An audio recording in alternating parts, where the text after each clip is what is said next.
Debate with Smruthy Paruthikad. Vellappally ചെറുതായൊന്ന് line മാറ്റിയിട്ടുണ്ട്. മലപ്പുറത്തെ ശ്വാസമുട്ട് മുസ്ലിം വിരോധം കൊണ്ടല്ല, മുസ്ലിം ലീഗ് വിരോധം കൊണ്ടാണ് എന്നാണ് ഇന്ന് പറഞ്ഞത്. 9 വർഷം മുൻപത്തെ UDF സർക്കാരിന്റെ അവഗണന കൊണ്ട് മലപ്പുറത്ത് കിട്ടാതിരുന്ന വിദ്യാഭ്യാസ സ്ഥാപനങ്ങളാണ് അദ്ദേഹത്തിന്റെ വിരോധത്തിന് കാരണമെന്നും പറയുന്നു. വർഷം 9 കഴിഞ്ഞല്ലോ. ആഗ്രഹവും നിരാശയും ഇടത് സർക്കാരിനോട് പറയാമല്ലോ. മുസ്ലിം ലീഗ് മതേതരത്വം പറയുന്നു, എന്നിട്ട് ലീഗിൽ മറ്റു മതത്തിലെ MLA-മാരുണ്ടോ എന്നതാണ് അദ്ദേഹത്തിന്റെ ഇന്നത്തെ ചോദ്യം. ലീഗ് സാമുദായിക പാർട്ടിയാണ്. NSSഉം SNDP യോഗവും സാമുദായിക സംഘടനകളുമാണ്. ഒരു മതത്തിലെ സമുദായങ്ങളുടെ ഉന്നതിക്ക് വേണ്ടിയുള്ള സംഘടനകളാണ്. സാമുദായിക പാർട്ടി എന്നാൽ വർഗീയ പാർട്ടി എന്നല്ല അർത്ഥം. മറ്റു മതങ്ങൾക്കെതിരെ വിദ്വേഷം പറയുന്നവരും പ്രവർത്തിക്കുന്നവരുമാണ് വർഗീയ സംഘടനകൾ. BJP-യിൽ മുസ്ലിം അംഗങ്ങളുണ്ട്. അതുകൊണ്ട് BJP-യെ മതേതര പാർട്ടി എന്ന് വിളിക്കാനാകുമോ? വയനാട്ടിൽ കെട്ടിവെച്ച കാശുപോയവരുടെ വാക്കിന് മറുപടി അവഗണനയാണെന്ന PK കുഞ്ഞാലിക്കുട്ടിയും വെള്ളാപ്പള്ളിയുടേത് RSSന്റെ നാവാട്ടമെന്ന KM ഷാജിയും പറയുന്നു. മതേതര കേരളം എന്ന പേര് ഇന്നാട്ടിലെ മതേതരവാദികൾ സാമൂഹികമായും ബൗദ്ധികമായും ശാരീരികമായും പതിറ്റാണ്ടുകൾ കഷ്ടപ്പെട്ടുണ്ടാക്കിയതാണ്. സംഘപരിവാറിന്റെ വിഭജന രാഷ്ട്രീയം ഈ നാട്ടിൽ അസ്വീകാര്യമായതും അശ്ലീലമായതും അതുകൊണ്ടുകൂടിയാണ്. അതിന് സ്വീകാര്യതയുണ്ടാക്കാൻ വിഷം വിതയ്ക്കുന്ന വായാടിത്തം തുടരുമ്പോൾ നിലയ്ക്ക് നിർത്തേണ്ടേ എന്നതാണ് ചോദ്യം. മുസ്ലിം ലീഗ് MLA നജീബ് കാന്തപുരം ചർച്ചയിൽ, ഫസൽ ഗഫൂർ MES സംസ്ഥാന പ്രസിഡന്റ് ചർച്ചയിലുണ്ട്, A സജീവൻ രാഷ്ട്രീയ നിരീക്ഷകൻ, പ്രിൻറ്റു മഹാദേവ് BJP പ്രതിനിധികൾ എന്നിവരാണ് ചർച്ചയിലുള്ളത്. അത് ഞാൻ ശ്രീ ഫസൽ ഗഫൂറിലേക്ക് പോകുന്നു. ശ്രീ ഫസൽ ഗഫൂർ, ഇന്നലത്തെ വെള്ളാപ്പള്ളിയുടെ പ്രസംഗം താങ്കളും കേട്ടിരിക്കും. ഇന്ന് അദ്ദേഹം നടത്തിയ പ്രതികരണവും കണ്ടിരിക്കും. അദ്ദേഹത്തിന് വിരോധം മുസ്ലിം ലീഗിനോടാണ്. അദ്ദേഹത്തിന്റെ ശ്വാസമുട്ട്, മലപ്പുറത്ത് പോകുമ്പോഴുള്ള ശ്വാസമുട്ട് മുസ്ലിം ലീഗ് അവിടെ വിദ്യാഭ്യാസ സ്ഥാപനങ്ങൾ കൈയടക്കി എന്നതുകൊണ്ടാണെന്ന് അദ്ദേഹം പറയുന്നു. അദ്ദേഹം ചില കണക്കുകളും മുന്നോട്ട് വയ്ക്കുന്നുണ്ട്. അതേസമയം ഈഴവ വിഭാഗത്തിന് ഒറ്റ സ്ഥാപനം പോലും ഇല്ല എന്നാണ് അദ്ദേഹം പറയുന്നത്. എന്താണ് ഇതിൽ MES പ്രതിനിധി എന്ന നിലയ്ക്ക് താങ്കൾക്ക് പറയാനുള്ളത്? ആദ്യം തന്നെ അദ്ദേഹം തെറ്റിച്ചാ പറഞ്ഞിരിക്കുക. ഇവിടെ 56% മുസ്ലിമുകളെന്ന് പറഞ്ഞു. യഥാർത്ഥത്തിൽ ഇവിടുത്തെ 2012 സെൻസസ് അനുസരിച്ച് 70% മുസ്ലിമുകൾ. അത് ഫസ്റ്റ്. അപ്പോൾ അതിന് തതുല്യമായിട്ടുള്ള രീതിയിൽ സ്ഥാപനങ്ങളുണ്ടാവും. അതിലെന്ത് അത്ഭുതം ഉണ്ടാവുക? ഉദാഹരണമായിട്ട് കോട്ടയം ജില്ലയിൽ, ആലപ്പുഴ ജില്ലയിൽ ഒന്നും MESനും അല്ലെങ്കിൽ മുസ്ലിം സമുദായത്തിന് എയ്ഡഡ് സ്ഥാപനങ്ങളൊന്നുമില്ലല്ലോ. കാരണം അവിടെ ക്രൈസ്തവ സമുദായമാണ് മുൻതൂക്കമുള്ളത്. അതുകൊണ്ട് ഒന്ന്. രണ്ടാമത്, അദ്ദേഹം പറയുന്നതിൽ തെറ്റുകളൊക്കെ ഞാൻ പറഞ്ഞത്, NSSന് ഇവിടെ കോളേജ് ഉണ്ടല്ലോ. മഞ്ചേരിയിൽ എത്ര കാലമായിട്ട് അവർക്ക് ഇവിടെ കോളേജ് ഉണ്ട്. SNDPക്ക് ഇവിടെ കോളേജ് ഉണ്ടല്ലോ. എൻ്റെ ഓർമ്മ ശരിയാണെങ്കിൽ 10ഓളം എയ്ഡഡ് കോളേജസാണ് ഇവിടെ ഉള്ളത്. അതിൽ 7 അങ്ങാണ്ട് മറ്റേ മുസ്ലിം സമുദായത്തിൻ്റെയാണ്. ബാക്കിയുള്ളതിൽ 3 MESൻ്റെയാണ്. അപ്പോൾ സ്ഥാപനങ്ങളുടെ കാര്യത്തിൽ യാതൊരു തർക്കവുമില്ല. ഒന്ന്. രണ്ടാമത്, സ്ഥാപനം തുടങ്ങാതിരുന്നത് എന്തുകൊണ്ടാണ്? എവിടെയെങ്കിലും ഒരു അപ്ലിക്കേഷൻ അദ്ദേഹം കൊടുത്തതായിട്ട് കാണണ്ട ഗവൺമെൻറ് മുന്നിൽ, ഞങ്ങൾക്ക് മലപ്പുറം ജില്ലയിൽ ഒരു സ്ഥാപനം തുടങ്ങണം എന്ന് പറഞ്ഞു. യഥാർത്ഥത്തിൽ ഇതിൻ്റെ ഇടയിൽ കൂടെ പോയിട്ട് അംബേദ്കർ മെഡിക്കൽ കോളേജ് എന്ന് പറഞ്ഞിട്ട് കോൺഗ്രസ് ഭരണകാലത്ത് ഒരു കോളേജ് കൊടുത്തു. ദളിതുകൾക്ക് ഒരു കോളേജ് കൊടുത്തു. അതിൻ്റെ എന്താ പറയുക, മറ്റേ അസിസ്റ്റ് ചെയ്യാനായിട്ട് MESൻ്റെ ഒരു അധ്യാപകനാണ് ഞങ്ങൾ ഡെപ്യൂട്ടേഷൻ വിട്ടുകൊടുത്തത്. ഇല്ല, ഗവൺമെൻറ് കോളേജാണ് ഞാൻ സംസാരിച്ചുകൊണ്ടിരിക്കുന്നത്. അതേമാതിരി മാർത്തോമയുടെ കോളേജിൻ്റെ ഇവിടെ. അപ്പോൾ ആകെ എത്ര എയ്ഡഡ് കോളേജ് നമ്മൾ സംസാരിക്കുന്ന മുഴുവൻ എയ്ഡഡ് കോളേജുകളെ പറ്റിയിട്ടാണ്. എയ്ഡഡ് കോളേജുകൾ എത്ര ഉണ്ടെന്ന് ചോദിച്ചാൽ ഇവിടെ ജനസംഖ്യക്ക് ആനുപാതികമായിട്ടാണുള്ളത്. ഇനി കുറച്ച് ചിലപ്പോൾ കൂടിയെന്നിരിക്കും, കാരണം ഒരു സമുദായം ഡോമിനൻ്റായിട്ട് കിടക്കുന്ന ഒരു ജില്ലയാണ് ഇതൊന്ന്. രണ്ടാമത്തെ കാര്യം, സെൽഫ് ഫിനാൻസിങ് ഇത് തുറന്നു കൊടുത്തല്ലോ 2002 അന്ന് ഞങ്ങളെല്ലാവരും വളരെ ശക്തമായിട്ട് അധ്വാനിച്ചതിൻ്റെ ഫലമായിട്ട് പുതിയൊരു 5 എഞ്ചിനീയറിംഗ് കോളേജും ഞാനിപ്പോൾ ഇരിക്കുന്ന മെഡിക്കൽ കോളേജിലാണ്, മെഡിക്കൽ കോളേജും ഡെൻ്റൽ കോളേജൊക്കെ ഉണ്ടാക്കി. അതെല്ലാം മലപ്പുറത്തെല്ലാം ഉണ്ടാക്കിയിട്ടുള്ളത്, പലയിടത്തായിട്ടാണ് ഉണ്ടാക്കിയിട്ടുള്ളത്. എന്താ എൻ്റെ ചോദ്യത്തിലുള്ളൂ, ഇതിന് അന്ന് ആ NOC എല്ലാവർക്കും എഴുതി കൊടുത്തേക്കാനാണ്. ആര് ചോദിച്ചാലും NOC കൊടുക്കുന്നു പറഞ്ഞു. എന്തുകൊണ്ട് ഇവർ പോയിട്ട് NOC വാങ്ങിച്ച് ഒരു എഞ്ചിനീയറിംഗ് കോളേജോ അല്ലെങ്കിൽ ഒരു മെഡിക്കൽ കോളേജൊക്കെ തുടങ്ങിയില്ല? ഇവർക്ക് എഞ്ചിനീയറിംഗ് കോളേജും ഇല്ല, മെഡിക്കൽ കോളേജും ഇല്ല. അതിനൊക്കെ ഉത്തരം പറഞ്ഞത് വെള്ളാപ്പള്ളി നടേശനാണ്. കാരണം എന്തുകൊണ്ട് അവർ ഈ സ്ഥാപനങ്ങൾ തുടങ്ങിയില്ലെന്ന് അവർ ആരും എതിർത്തില്ല. മാത്രമല്ല, വെള്ളാപ്പള്ളി ഈ ഗവൺമെൻറ്റായിട്ട് നല്ല ബന്ധത്തിലാണല്ലോ. യഥാർത്ഥത്തിൽ 20 കൊല്ലത്തിൽ 15 കൊല്ലം കമ്മ്യൂണിസ്റ്റ് ഭരണമാണ്.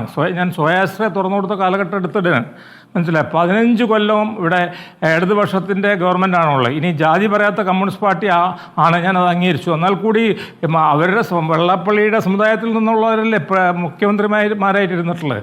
അപ്പോൾ ഞങ്ങൾക്കൊന്നും കിട്ടിയില്ല എന്ന് പറയുമ്പോൾ കിട്ടാത്തതല്ല, അതിന് പണിയെടുക്കണം. പ്രയത്നിക്കണം. അതൊന്നും ചെയ്യാതെ മറ്റുള്ളവർ പ്രയത്നിച്ച് മുന്നോട്ട് വരുമ്പോൾ അതിൽ അസൂയപ്പെട്ടിരുന്നിട്ട് കാര്യമില്ല, അതിനെപ്പറ്റി കരഞ്ഞിട്ടും കാര്യമില്ല. പിന്നെ എയ്ഡഡ് മേഖലയിലെ ഇതും കൂടെ ഞാൻ പറയട്ടെ, ബാക്കി നമുക്ക് പിന്നെ ചർച്ച ചെയ്യാം. എയ്ഡഡ് മേഖലയിൽ 60% സീറ്റും മെറിറ്റിലാണെന്നേ, ഏകജാലകം വഴിയായിട്ട് ഏത് സമുദായത്തിൽപ്പെട്ടവർക്കും കിട്ടും. അതിൽ 20% ഞങ്ങളെ സംബന്ധിച്ചിടത്തോളം മുസ്ലിം കോട്ട എന്ന് പറഞ്ഞിട്ടുള്ളത്, ബാക്കി മാനേജ്മെൻറ്റ് കോട്ട ജനറലാണ്. അപ്പോൾ ആ നിലക്ക് ഇവിടെ കോളേജുകൾ തുടങ്ങിയിട്ടുണ്ടെങ്കിൽ പിന്നെ ഇത് ഞാൻ എയ്ഡഡിലാണ്. സെൽഫ് ഫിനാൻസ് നിങ്ങൾക്ക് അറിയാലോ, 50-50 ഫോർമുല ആണ് MES നടപ്പാക്കിയിട്ടുള്ളത്. അതുകൊണ്ട് MESൻ്റെ എല്ലാ സ്ഥാപനങ്ങളിലും 50-50 എന്നുള്ള ഫോർമുലയാണുള്ളത്. അപ്പോൾ ആ നിലക്ക് ഇവിടെ നമുക്ക് ഞങ്ങൾക്ക് അത് കിട്ടുന്നില്ല, അവഗണനയാണ് എന്നൊക്കെ പറയുന്നതിൽ ഒരു അർത്ഥമില്ല. അതിൽ ഒരു ഭൂരിപക്ഷം. പിന്നെ എന്തുകൊണ്ട് നമ്മൾ മുസ്ലിം MLA ലീഗിലുണ്ട്, അത് ലീഗുകാരോട് ചോദിക്കേണ്ട കാര്യമാണ്.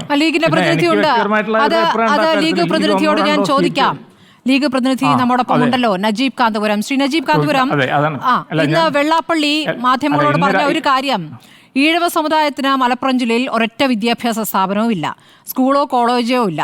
എന്നാൽ മറ്റ് സമുദായങ്ങൾക്ക് എത്രയുണ്ടെന്ന് അറിയാമോ എന്ന് പറഞ്ഞ് അദ്ദേഹം ഒരു കണക്ക് പറയുകയാണ്. മുസ്ലിം സമുദായത്തിന് എയ്ഡഡ് കോളേജുകൾ തന്നെ 11 എണ്ണമുണ്ട്. ആ സമുദായത്തിനുണ്ടെന്ന് പറഞ്ഞാൽ MESനുണ്ടെന്ന് താൻ അവകാശപ്പെടില്ല. MESനെ വെറുതെ വിട്ടിരിക്കുകയാണ്. MESനുണ്ടെന്ന് അവകാശപ്പെടില്ല. മുസ്ലിം ലീഗിലെ ചില സമുദായക്കാരുടെ കയ്യിലാണ്. ലീഗിലെ പ്രമുഖരായ നേതാക്കളാണ് അതിൻ്റെ ഉടമസ്ഥർ. സാധാരണക്കാർക്കോ MESനോ അല്ല, ലീഗിലെ പ്രമുഖന്മാരായ സമ്പന്നർക്കാണ് വിദ്യാഭ്യാസ സ്ഥാപനങ്ങൾ എന്നാണ് വെള്ളാപ്പള്ളി പറയുന്നത്. അപ്പോൾ ലീഗിനെയാണ് നേരിട്ട് ആക്രമിക്കുന്നത്. ഇന്നലെ മുസ്ലിം സമുദായത്തെ ഒന്നാകെയാണ് എന്ന് തോന്നിപ്പിക്കുന്ന പ്രതികരണം ഇന്ന് അദ്ദേഹം അത് ലീഗിലേക്ക് തിരിച്ചുവിടുന്നു. എന്താണ് മറുപടി? സ്മൃതി, ഞാന് ആദ്യമായിട്ട് സോറി പറയാണ്. ഞാൻ ഭയങ്കര ട്രാഫിക് ആയതുകൊണ്ട് സ്റ്റുഡിയോയിലേക്ക് എത്താൻ കഴിഞ്ഞില്ല. പിന്നെ ഇതിലെ ഏറ്റവും വലിയ അസംബന്ധം എന്ന് പറയുന്നത്, അദ്ദേഹം പറയുന്ന ഒരു വാക്കിൽ പോലും സത്യസന്ധത ഇല്ല എന്നുള്ളതാണ്. ഇപ്പൊ ഇവിടെ അദ്ദേഹം പറഞ്ഞ, നിങ്ങൾ ചോദിച്ച ചോദ്യത്തിന് തന്നെ ഞാൻ മറുപടി പറഞ്ഞു തുടങ്ങാം. ഈ മലപ്പുറം ജില്ലയിലെ മുഴുവൻ കോളേജുകൾ നിങ്ങൾ എടുക്ക്. ആ കോളേജുകളിൽ എത്ര ലീഗ് നേതാക്കന്മാരാണ് അതിന്റെ തലപ്പത്തുള്ളത് എന്ന് എടുക്ക്. രണ്ടാമത്തെ കാര്യം, ഇനി അദ്ദേഹം പറയുന്നത് ലീഗിലെ സമ്പന്നരുടെ കയ്യിലാണ്. ഞാൻ നിങ്ങളോട് മലപ്പുറത്തെ പ്രധാനപ്പെട്ട കുറച്ച് കോളേജുകളുടെ പേര് പറയാം. ഒന്നാമത്തെ കോളേജ് നമ്മുടെ മലപ്പുറത്ത് ഏറ്റവും കൂടുതൽ പഴക്കമുള്ള കോളേജുകളിൽ ഒന്നാണ്, നമുക്ക് എല്ലാവർക്കും അറിയാം, തിരൂരങ്ങാടി കോളേജ്. തിരൂരങ്ങാടി കോളേജ് ഒരു യത്തീംഖാനയുടെ കീഴിലുള്ള കോളേജാണ്. മറ്റൊരു കോളേജ് EMEA കോളേജാണ്. അത് നടത്തുന്നത് ഒരു സൊസൈറ്റിയുടെ കീഴിലാണ്. ബാലത്തിൽ ബാപ്പു എന്ന് പറയുന്ന ഒരു മനുഷ്യനാണ് അതിന്റെ മാനേജറായിട്ട് നിൽക്കുന്നത്. അത് കഴിഞ്ഞ് അമൽ കോളേജ് ഉണ്ട്. അമൽ കോളേജ് എന്ന് പറഞ്ഞാൽ ഇപ്പോഴും വെള്ളാപ്പള്ളി വിചാരിക്കുന്നത് അത് PV അബ്ദുൽ വഹാബിന്റെ ഒരു സ്വകാര്യ സ്വത്താണെന്നാണ്. PV അബ്ദുൽ വഹാബ് എന്ന് പറയുന്ന മനുഷ്യൻ അദ്ദേഹത്തിന്റെ സമ്പത്തിന്റെ നല്ലൊരു വിഹിതം ഡൊണേഷൻ കൊടുത്തുകൊണ്ട് ഒരു ഓർഫനേജിന്റെ സ്ഥാപനത്തെ വളർത്താൻ വേണ്ടി നിൽക്കുകയാണ് അമൽ കോളേജ്. അതുപോലെ നിരവധിയായ കോളേജുകളുടെ എണ്ണം നമുക്ക് എടുക്കാം. നമുക്ക് ഈ കോളേജുകളിൽ അറബിക് കോളേജ് ആവട്ടെ അല്ലെങ്കിൽ എയ്ഡഡ് കോളേജുകളാകട്ടെ, ഇതെല്ലാം കൈകാര്യം ചെയ്യുന്നത് കമ്മിറ്റികളാണ്. എന്നാൽ SNDP കോളേജുകളുടെ സ്ഥിതി എന്താണ്? ഞാൻ അദ്ദേഹത്തോട് ചോദിക്കുന്നില്ല. അതുമായി ബന്ധപ്പെട്ട ചർച്ചകൾ അവിടെ നിൽക്കട്ടെ. ഞാൻ ഒറ്റ കാര്യം വളരെ കൃത്യമായിട്ട് ഓർമ്മിപ്പിക്കാൻ ആഗ്രഹിക്കുന്നത്, ഇത്തരം ചർച്ചകൾ വരുന്നത് വളരെ ഗുണകരമാണ് എന്ന അഭിപ്രായമാണ് എനിക്കുള്ളത്. കാരണം ആളുകൾ കൂടുതൽ എക്സ്പോസ് ചെയ്യപ്പെടാനും ചില വസ്തുതകളെ നമുക്ക് കൃത്യമായി അവതരിപ്പിക്കാനും കിട്ടുന്ന ഒരു അവസരമായിട്ടാണ് ഞാൻ ഇത് കാണുന്നത്. ഇപ്പൊ നമുക്ക് എല്ലാവർക്കും അറിയാം, വെള്ളാപ്പള്ളി നടേശന്റെ ഒരേ വീട്ടിൽ തന്നെ 2 പേർ 2 വിരുദ്ധ പാർട്ടികൾക്ക് വേണ്ടി അഡ്വക്കേറ്റ് ചെയ്തുകൊണ്ടിരിക്കുകയാണ്. അച്ഛൻ CPM-നെ പ്രീതിപ്പെടുത്തുന്നു, മകൻ BJP-യെ പ്രീതിപ്പെടുത്തുന്നു. 2 പേർക്കും ആവശ്യമുള്ള ഒരേ ഒരു കാര്യമാണ്, സെൻട്രൽ അന്വേഷണവും പറ്റില്ല, അതുപോലെ തന്നെ സംസ്ഥാന ഗവൺമെന്റിന്റെ അന്വേഷണവും പറ്റില്ല. ഞാൻ ഇവിടെ ഒരു കാര്യം മാത്രം ചോദിക്കാണ്. ഇത്തരത്തിലുള്ള സാമൂഹ്യ മാലിന്യങ്ങളെ കേരളം തിരസ്കരിക്കാൻ തയ്യാറാവാത്ത കാലത്തോളം നമ്മുടെ ജനാധിപത്യവും നമ്മുടെ സാമൂഹ്യ ജീവിതവും വളരെ വളരെ മോശമായിട്ടാണ് പോവുക. ഞാൻ ഇതിനോട് ചേർത്ത് പറയട്ടെ സ്മൃതി, കഴിഞ്ഞ 2020 ഇടതുപക്ഷ സർക്കാർ മുന്നോട്ട് വെക്കുന്ന ഏറ്റവും പ്രധാനപ്പെട്ട കാര്യം നോളജ് ഇക്കോണമിയെ കുറിച്ചുള്ള സംസാരമാണ്. കേരളം പോലെയുള്ള ഒരു സ്റ്റേറ്റിന് ഇനി അതിജീവിക്കാനുള്ള ഏറ്റവും നല്ല വഴി നോളജ് ഇക്കോണമിയിലേക്ക് പോവുക എന്നുള്ളതാണ്. നോളജ് ഇക്കോണമി എന്ന് പറയുന്ന സർക്കാരിന്റെ ഒരു ആശയം വിജയിക്കണമെങ്കിൽ ആദ്യമായി നമ്മുടെ വൈജ്ഞാനിക വിതരണത്തിന് സാമൂഹ്യ നീതിയിൽ അധിഷ്ഠിതമായ ഒരു പ്രതലമുണ്ടാകണം എന്നുള്ളതാണ്. ഞാൻ നിങ്ങളോട് ചോദിക്കുകയാണ്, മലപ്പുറം ജില്ലയിൽ നിങ്ങൾ മനസ്സിലാക്കേണ്ടത്, ഒരു വർഷം, കഴിഞ്ഞ വർഷത്തെ കണക്കെടുക്കാം, ശരാശരി കഴിഞ്ഞ വർഷം 60,000 കുട്ടികളാണ് +2 പാസ്സായത്. നിങ്ങൾ മനസ്സിലാക്കേണ്ട കാര്യം, +2 CBSE VHSE എല്ലാം കൂടെ കൂട്ടിയിട്ട് 60,000 കുട്ടികൾ പാസ്സായി. എന്നാൽ മലപ്പുറം ജില്ലയിൽ ആകെ 6,392 സീറ്റുകൾ മാത്രമാണ് ഉപരിപഠനത്തിന് വേണ്ടി ആകെയുള്ള സീറ്റുകൾ. നിങ്ങൾ മനസ്സിലാക്കേണ്ടത്, 1000 കുട്ടികൾക്ക് 110 സീറ്റുകൾ മാത്രമാണുള്ളത്. എന്ന് പറഞ്ഞാൽ 900 കുട്ടികളും പുറത്തു നിൽക്കുന്ന ഒരു ജില്ലയെ കുറിച്ചാണ് ഇത്തരത്തിലുള്ള അസംബന്ധങ്ങൾ പറയുന്നത്. വസ്തുതകളാണ് നമ്മൾ ചർച്ച ചെയ്യേണ്ടത്. നമുക്കൊരു നോളജ് ഇക്കോണമിയെ കുറിച്ച് ഒരു സംസ്ഥാനം ആലോചിക്കുമ്പോൾ മലപ്പുറത്ത് കൂടുതൽ കോളേജുകൾ വരട്ടെ. ഞാൻ പെരിന്തൽമണ്ണ MLA ആണ്. എന്റെ നിയോജക മണ്ഡലത്തിൽ SNDPക്ക് ഒരു കോളേജ് ഉണ്ട്. ഞാൻ വെള്ളാപ്പള്ളിയോട് പറയുന്നത്, നിങ്ങൾ ദയവായി ആ കോളേജ് ഒന്ന് നന്നാക്കാൻ ശ്രമിക്കും. അല്ലല്ല, അതിന്റെ കാര്യത്തിലും പറഞ്ഞിട്ടുണ്ട് ശ്രീ നജീബ് കാന്തപുരം. പെരിന്തൽമണ്ണയിലെ അൺഎയ്ഡഡ് കോളേജ് ഒന്ന് എയ്ഡഡ് ആക്കി തരൂ എന്ന് അവസാന കാലത്ത് ഉമ്മൻചാണ്ടി സർക്കാരിനോട് ആവശ്യപ്പെട്ടിരുന്നു. പക്ഷെ അത് ചെയ്തില്ല എന്നാണ് പറയുന്നത്. 9 വർഷക്കാലവും അപ്പൊ ചോദിക്കാൻ പറ്റിയില്ല. അല്ല, അത് പറ്റിയില്ല. 9 വർഷം മുമ്പ് മാത്രമേ പരാതിയുള്ളൂ. ഈ 9 വർഷത്തിനിടയിൽ പരാതിയില്ല. ഇത് എന്തൊരു തമാശയാണ് സ്മൃതി. ഞാൻ പറയുന്നത്, ഈ 9 വർഷക്കാലവും ഇടതുപക്ഷത്തിന്റെ ആളാണ് താനെന്ന് വരുത്തി തീർക്കാൻ വേണ്ടി വെള്ളാപ്പള്ളി നടേശൻ നടത്തിയ സർക്കസ് നമുക്ക് എല്ലാവർക്കും അറിയാലോ. ഈ 9 വർഷം കൊണ്ട് പെരിന്തൽമണ്ണയിലെ SNDP കോളേജ് എന്തുകൊണ്ട് അദ്ദേഹത്തിന് ചെയ്യാൻ പറ്റിയില്ല? ഞാൻ ഒന്നുകൂടി പറയാണ്. ഇനി വെള്ളാപ്പള്ളി നടേശന് മലപ്പുറം ജില്ലയിൽ എവിടെയാണോ താല്പര്യം അവിടെ അദ്ദേഹത്തിന് സ്ഥലം വാങ്ങിക്കൊടുക്കാൻ ഞങ്ങൾ മുന്നിൽ നിൽക്കാം. SNDP കൂടി കുറച്ച് കോളേജുകൾ കൊണ്ടുവരട്ടെ. മലപ്പുറത്ത് SNDP കോളേജ് കൊണ്ടുവന്നാലും NSS കോളേജ് കൊണ്ടുവന്നാലും മുസ്ലിം സംഘടനകൾ കോളേജുകൾ കൊണ്ടുവന്നാലും ആര് കൊണ്ടുവന്നാലും 60,000 കുട്ടികൾ ജയിക്കുന്ന ഒരു ജില്ലയിൽ ഇപ്പോഴും ഡിസ്പാരിറ്റി അതിന്റെ മൂർധന്യാവസ്ഥയിലാണ്. മുസ്ലിം ലീഗിനെ സംബന്ധിച്ചിടത്തോളം ഞങ്ങൾ ഇപ്പോഴും ശ്രമിച്ചുകൊണ്ടിരിക്കുന്ന ഒരു കാര്യം, ഒരു കമ്മ്യൂണിറ്റിയെ എംപവർ ചെയ്യാൻ ഏറ്റവും പ്രധാനമായി വേണ്ടത് അവർക്ക് വിദ്യാഭ്യാസം കൊടുക്കുക എന്നുള്ളതാണ്. ഞങ്ങളുടെ ഒരു രാഷ്ട്രീയ പാർട്ടിയുടെ അജണ്ട എന്ന് പറയുന്നത്, ഒരുപക്ഷെ മുസ്ലിം ലീഗ് മറ്റെല്ലാ രാഷ്ട്രീയ പാർട്ടികളിൽ നിന്നും വേറിട്ട് നിൽക്കുന്ന ഒരു കാര്യം, ഞങ്ങൾ ശരിയാണ്, ഞങ്ങളൊരു സാമുദായിക പാർട്ടിയാണ്. ആർക്കാണ് സംശയം? മുസ്ലിം ലീഗ് ഒരു സാമുദായിക പാർട്ടിയാണ്. ഞങ്ങൾക്കത് പറയുന്നതിൽ യാതൊരു തരത്തിലുള്ള പ്രയാസവും ഇല്ല. കാരണം വർഗീയതയും സാമുദായികതയും രണ്ടാണ്. ഒരു സമൂഹം മറ്റൊരു സമൂഹത്തിനോടൊപ്പം വളരാത്തിടത്തോളം കാലം സോഷ്യൽ ജസ്റ്റിസ് എന്ന് പറയുന്നത് ഉണ്ടാവില്ല. ഞങ്ങൾ സാമൂഹ്യ നീതിക്ക് വേണ്ടിയാണ് പ്രയത്നിച്ചുകൊണ്ടിരിക്കുന്നത്. ഞങ്ങൾ പറയുന്നത് മുസ്ലിങ്ങൾ, ഒരു ഒറ്റ മിനിറ്റ് കൂടി സ്മൃതി, മുസ്ലിങ്ങൾ എന്ന് പറയുന്ന ഒരു സമൂഹം വളരെ പരിതാപകരമായ സാഹചര്യത്തിലൂടെ കടന്നു വന്ന ഒരു സൊസൈറ്റിയാണ്. ആ സൊസൈറ്റി വളരണം. ആ സൊസൈറ്റി വളരുന്നതോടൊപ്പം ഈഴവ കമ്മ്യൂണിറ്റി വളരണം, ഇവിടുത്തെ പിന്നോക്കക്കാർ വളരണം, ഇവിടുത്തെ SC വളരണം, പട്ടിക വർഗത്തിൽപ്പെട്ട ആളുകൾ വളരണം. അങ്ങനെ എല്ലാവരും കൂടി വളരുന്ന ഒരു രാഷ്ട്ര സങ്കല്പമല്ലേ നമുക്കൊക്കെ വേണ്ടത്? ഇത് വർഗീയതയാണ്. ഇപ്പോ വെള്ളാപ്പള്ളി കളിക്കുന്ന കളി BJPക്കും CPMനും വേണ്ടി ഒരേ സമയത്ത് ഒരേ വീട്ടിൽ നിന്ന് സ്ട്രാറ്റജി ഉണ്ടാക്കുക. ശരി, ഞാൻ പ്രിൻജു മഹാദേവിലേക്ക് പോകട്ടെ. ശ്രീ പ്രിൻജു മഹാദേവ്, നിങ്ങൾക്ക് സഹായകമാകുന്ന കാര്യങ്ങളാണോ ഇപ്പോൾ വെള്ളാപ്പള്ളി ചെയ്തുകൊണ്ടിരിക്കുന്നത്? ഇപ്പോൾ ഈഴവ സമുദായത്തിന് നേരിടേണ്ടി വന്ന അവഗണനയുടെ ഭാഗമായിട്ട് വന്ന പ്രതികരണം എന്നാണ് രാജീവ് ചന്ദ്രശേഖർ പറഞ്ഞത്. അങ്ങനെ അവഗണനയിൽ വന്ന വിഷമമാണോ ഈ രൂപത്തിൽ വിഷമായി പുറത്തേക്ക് വരുന്നത്? ഒരു നാട്ടിലെത്തുമ്പോൾ അദ്ദേഹത്തിന് ശ്വാസം മുട്ട് അനുഭവപ്പെടുന്നു എന്ന് പറയുന്നതിനെ താങ്കൾ എങ്ങനെ കാണുന്നു? മലപ്പുറത്ത് പ്രിന്റുവിന് ശ്വാസം മുട്ടുമോ? പ്രിന്റു അല്ല, തീർച്ചയായും ഈ അവഗണനയെക്കുറിച്ച് അദ്ദേഹം പറഞ്ഞത് SNDP യോഗത്തിൻ്റെ നിലമ്പൂർ യൂണിയനുമായി ബന്ധപ്പെട്ട കൺവെൻഷനകത്താണ്. തൻ്റെ സമുദായാംഗങ്ങളുമായിട്ടൊരു സമുദായ നേതാവ് സംവദിക്കുന്ന സമയത്ത് ഇവിടെ സ്വാഭാവികമായിട്ട് എല്ലാ കാലഘട്ടത്തിലും ഈ വിറക് വെട്ടികളും വെള്ളം കോരുകളും മാത്രമായിട്ട് തൻ്റെ സമുദായം മാറരുത്, തൻ്റെ സമുദായത്തെ ഉദ്ബോധിപ്പിക്കാനുള്ള ചില കാര്യങ്ങൾ അവിടെ കൃത്യമായിട്ട് അദ്ദേഹം പറയുന്നു. ആ പറയുന്ന കാര്യങ്ങളിൽ ആരും വിരളി പിടിക്കേണ്ട, അതിനകത്ത് കൃത്യമായ സത്യമുണ്ട്. ഇപ്പോൾ അദ്ദേഹം പറഞ്ഞ പ്രധാനപ്പെട്ട ഒരു കാര്യം നിങ്ങൾ നോക്കൂ, ഈ കോളേജുകളുമായി ബന്ധപ്പെട്ട് ഫസൽ ഗഫൂർ അടക്കമുള്ള ആളുകളുണ്ടല്ലോ. ഈ മലപ്പുറം ജില്ലയിലെ എയ്ഡഡ് കോളേജുകളുടെ എണ്ണം 17. ആ 17 കോളേജിനകത്ത് ക്രിസ്ത്യൻ സമുദായത്തിൽപ്പെട്ട ആളുകൾക്ക് ഒരു കോളേജ്, NSSന്റെ ഒരു കോളേജ്.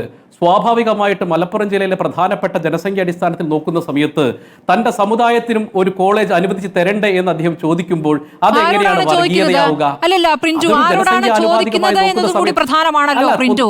9 വർഷം മുമ്പ് ഭരിച്ച് ഇപ്പോൾ ഭരണത്തിൽ നിന്ന് പോയ ഭരണം കിട്ടാത്ത ഒരു മുന്നണിയോട് അദ്ദേഹത്തിന്റെ വിഷമം അദ്ദേഹം ഇപ്പോഴാണോ പറയേണ്ടത്? ഇവിടെ ഇപ്പൊ ഭരിച്ചുകൊണ്ടിരിക്കില്ല അദ്ദേഹം പറയുന്ന പിണറായി വിജയൻ നല്ല മുഖ്യമന്ത്രിയാണെന്ന് ഇടയ്ക്കിടയ്ക്ക് പറയാറുണ്ടല്ലോ, മോദി നല്ല പ്രധാനമന്ത്രിയാണെന്നും അടുത്ത നിമിഷം പറയുകയും ചെയ്യും. അല്ല സ്മൃതി, അപ്പൊ ആരോടാണ് പറയേണ്ടത്? അങ്ങനെ സ്മൃതി UDF-നെ അങ്ങനെ വെള്ളപൂശല്ലേ? വെള്ളപൂശല്ല. ഞാൻ ചോദിക്കുന്ന ഒരു അവഗണന 9 വർഷമായിട്ട് ഈ അവഗണനയിൽ ഒരു പരിഹാരം ഉണ്ടാക്കാൻ കഴിയുമായിരുന്നല്ലോ പ്രിൻറ്റു. അല്ല, ഞാൻ ചോദിക്കട്ടെ, ഈ സ്ഥാപനങ്ങളൊക്കെ വന്നത് UDF കാലഘട്ടത്തിലാണല്ലോ. LDF അല്ലല്ല, ഞാൻ പറയും ഈ എയ്ഡഡ് സ്ഥാപനങ്ങൾ വന്നത്, അതിന്റെ കണക്ക് നോക്കുന്ന സമയത്ത് ആരുടെ കാലഘട്ടത്തിലാണ് ഈ സ്ഥാപനങ്ങൾ വന്നതെന്ന് കൂടി നമ്മൾ നോക്കണമല്ലോ. ഈ സ്ഥാപനങ്ങൾ വന്നത് മുഴുവൻ UDF കാലഘട്ടത്തിലാണ്. ഇത് UDF കാലഘട്ടത്തിലാണ്. അവിടെ സ്വാഭാവികമായിട്ട് കോട്ടയത്തും ആലപ്പുഴയിലും ഒക്കെയുള്ള കോട്ടയത്തെ കുറിച്ചുള്ള ചർച്ചയോ കേരളത്തെ കുറിച്ചുള്ള ചർച്ചയല്ലല്ലോ പറഞ്ഞത്. എന്താണ് അദ്ദേഹം പറഞ്ഞത് സ്മൃതി? മലപ്പുറം ജില്ലയിൽ. കാരണം നിങ്ങൾ മനസ്സിലാക്കണം, മലപ്പുറം ജില്ലയിൽ മലബാറിലെ ഏറ്റവും പ്രബലമായ സമുദായം. അങ്ങനെയല്ലല്ലോ പ്രിൻറ്റു, ഓരോ സ്ഥലത്തെയും പ്രാതിനിധ്യം അനുസരിച്ച് അനുവദിക്കപ്പെടുന്നത്. അവസ്ഥയുണ്ടല്ലോ, അങ്ങനെയല്ലല്ലോ. സമുദായം അങ്ങനെയാണെങ്കിൽ മുസ്ലിം സമുദായത്തിന് ആലപ്പുഴയിൽ ഇത്രത്തോളം സ്ഥാപനങ്ങളില്ല. ആലപ്പുഴയിൽ എത്തുമ്പോൾ ശ്വാസം മുട്ടുന്നു എന്ന് പറയാൻ പറ്റുമോ? ഈ ശ്വാസം മുട്ടലെന്ന പ്രയോഗത്തെ അംഗീകരിക്കുന്നുണ്ടോ പ്രിൻറ്റു? അങ്ങനെ ഒരു പ്രയോഗം നടത്തുമോ? മൂവാറ്റുപുഴയുണ്ടല്ലോ, തിരുവനന്തപുരത്തുണ്ടല്ലോ. ആയിക്കോട്ടെ, അവിടെയൊക്കെ അവരുടെ പ്രാതിനിധ്യം ഉണ്ടല്ലോ. അതുകൊണ്ട് അത് ഈഴവ സമുദായത്തിന് വേണം. ഈഴവ സമുദായത്തിന് വേണം. ജനസംഖ്യ ആനുപാതികമായി നോക്കുന്ന സമയത്ത് ഈഴവ എന്ന് പറയുമ്പോഴും തീയ സമുദായമാണ്. എല്ലാ കാലഘട്ടത്തിലും ഒരു വോട്ട് ബാങ്ക് സംവിധാനത്തിന്റെ ഭാഗമായി സാമൂഹികമോ സാമ്പത്തികമോ രാഷ്ട്രീയമോ വ്യാവസായികമോ ഒരു പുരോഗതിയും നേടാത്ത തന്റെ സമുദായത്തെയാണ് അഡ്രസ് ചെയ്യുന്നത്. നിങ്ങൾ ഫസർ ഗഫൂറും നജീബും ഒക്കെ ഉണ്ടല്ലോ. മലബാറിലെ ഈഴവ സമുദായത്തിന്റെ തീയ സമുദായത്തിന്റെ മുഴുവൻ താക്കോലാണ് വെള്ളാപ്പള്ളി എന്ന് തെറ്റിദ്ധരിക്കുകയും ചെയ്യരുത്. ഈഴവ സമുദായം മൊത്തത്തിൽ അങ്ങനെ ഒരു പുരോഗതി ഒരു വിഭാഗമായിട്ട് കാണുകയാണോ? മലബാറിലെ ഈഴവ സമുദായം ഒരു പുരോഗതിയും നേടിയിട്ടില്ല സാർ. തൃശ്ശൂരിനപ്പുറത്തേക്കുള്ള തീയ സമുദായം ഒരു പുരോഗതിയും കിട്ടിയിട്ടില്ല. രാഷ്ട്രീയപരമായിട്ടോ വ്യാവസായികപരമായിട്ടോ വിദ്യാഭ്യാസപരമായിട്ടോ ഒരു പുരോഗതിയും ഈഴവ സമുദായത്തിൽ ഉണ്ടായിട്ടില്ല. സമുദായത്തിന്റെ അധ്യക്ഷൻ എന്ത് ചെയ്യുകയായിരുന്നു ഈ 9 കൊല്ലം? എന്ത് ചെയ്യായിരുന്നു? അദ്ദേഹം ചെയ്തു തുടങ്ങിയപ്പോൾ പ്രശ്നം നമുക്കറിയാമല്ലോ. പ്രത്യേകിച്ച് അങ്ങനെയല്ല, മലബാറിന് ഒരു കൾച്ചറുണ്ട്. SNDP യോഗത്തിനൊന്നും വലിയ രീതിയിലുള്ള സ്വാധീനമൊന്നും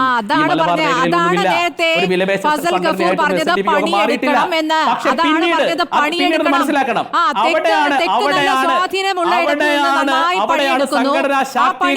നിങ്ങൾക്കും തരുന്നു, നിങ്ങൾക്ക് വേണ്ടിയും പണിയെടുക്കുന്നു. അപ്പുറത്തേക്ക് പോയിട്ടേ ഇല്ല. അവിടത്തേക്ക് പറയുന്ന തീയ വിഭാഗത്തെ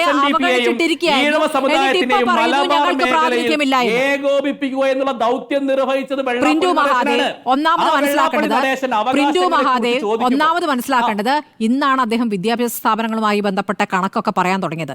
ഇതിനു മുമ്പും മുസ്ലിം വിരുദ്ധ വിഷപ്രയോഗം മുൻപ് നടത്തിയിട്ടുണ്ട്, ഓർമ്മയില്ലേ? നൌഷാദിന് കുടുംബത്തിന് സഹായം നൽകിയതിന് എന്താണ് സർക്കാരിനെതിരെ പറഞ്ഞതെന്ന് ഓർമ്മയില്ലേ? ഓർക്കുന്നില്ലേ? അപ്പോൾ അദ്ദേഹത്തിന്റെ ഉള്ളിലുള്ളതാണ് പുറത്തേക്ക് ഇടയ്ക്കിടയ്ക്ക് ചാടുന്നത്. ഇത് ഉള്ളിലൊരിപ്പല്ല അദ്ദേഹം. അല്ലല്ല, അങ്ങനെ പറയരുത്. അദ്ദേഹം ആരെ അഡ്രസ് ചെയ്യുമ്പോഴാണ് ഈ വിഷയം പറഞ്ഞിട്ടുള്ളത്? അദ്ദേഹം അഡ്രസ് ചെയ്ത് സ്വന്തം സമുദായത്തിൽപ്പെട്ട ആളുകൾ പറയുകയാണ്. അതെങ്ങനെയാണ് ന്യായീകരിക്കപ്പെടുക? വർഗീയതയാണോ? എന്താണ് വർഗീയതയല്ലേ? ഒരു നാട്ടിലെത്തിയാൽ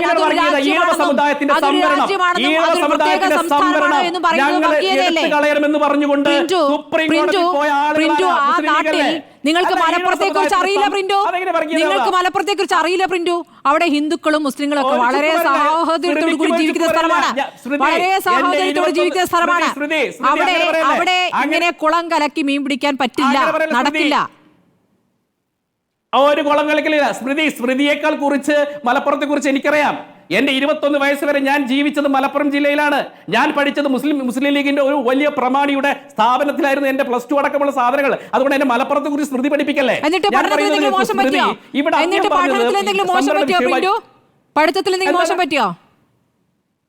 അല്ല, എനിക്ക് പഠിക്കേണ്ടി വന്നത് ഒരു മുസ്ലിം സമുദായത്തിൽപ്പെട്ട സ്ഥാപനത്തിലാണെന്നുള്ള വസ്തുത പറയുമ്പോൾ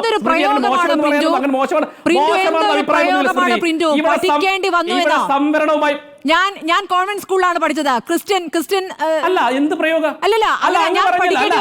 ഇവിടെ നജീബ് പറഞ്ഞല്ലോ, ഇവിടെ മുസ്ലിം സമുദായത്തിൽപ്പെട്ട ആളുകൾ പ്രമാണിമാർ സ്ഥാപനം നടത്തുന്നില്ല എന്ന് അങ്ങനെ പറഞ്ഞല്ലോ. ഞാൻ പറഞ്ഞ ഒരു പ്രമാണിയുടെ സ്ഥാപനത്തിലാണ് ഞാൻ പഠിച്ചത്. അപ്പൊ അതിനർത്ഥം പ്രമാണിമാരും മുസ്ലിം ലീഗുകാരും അവിടെ സ്ഥാപനം നടത്തുന്നില്ല എന്നുള്ള വ്യാഖ്യാനത്തിലുള്ള മറുപടിയാണ്.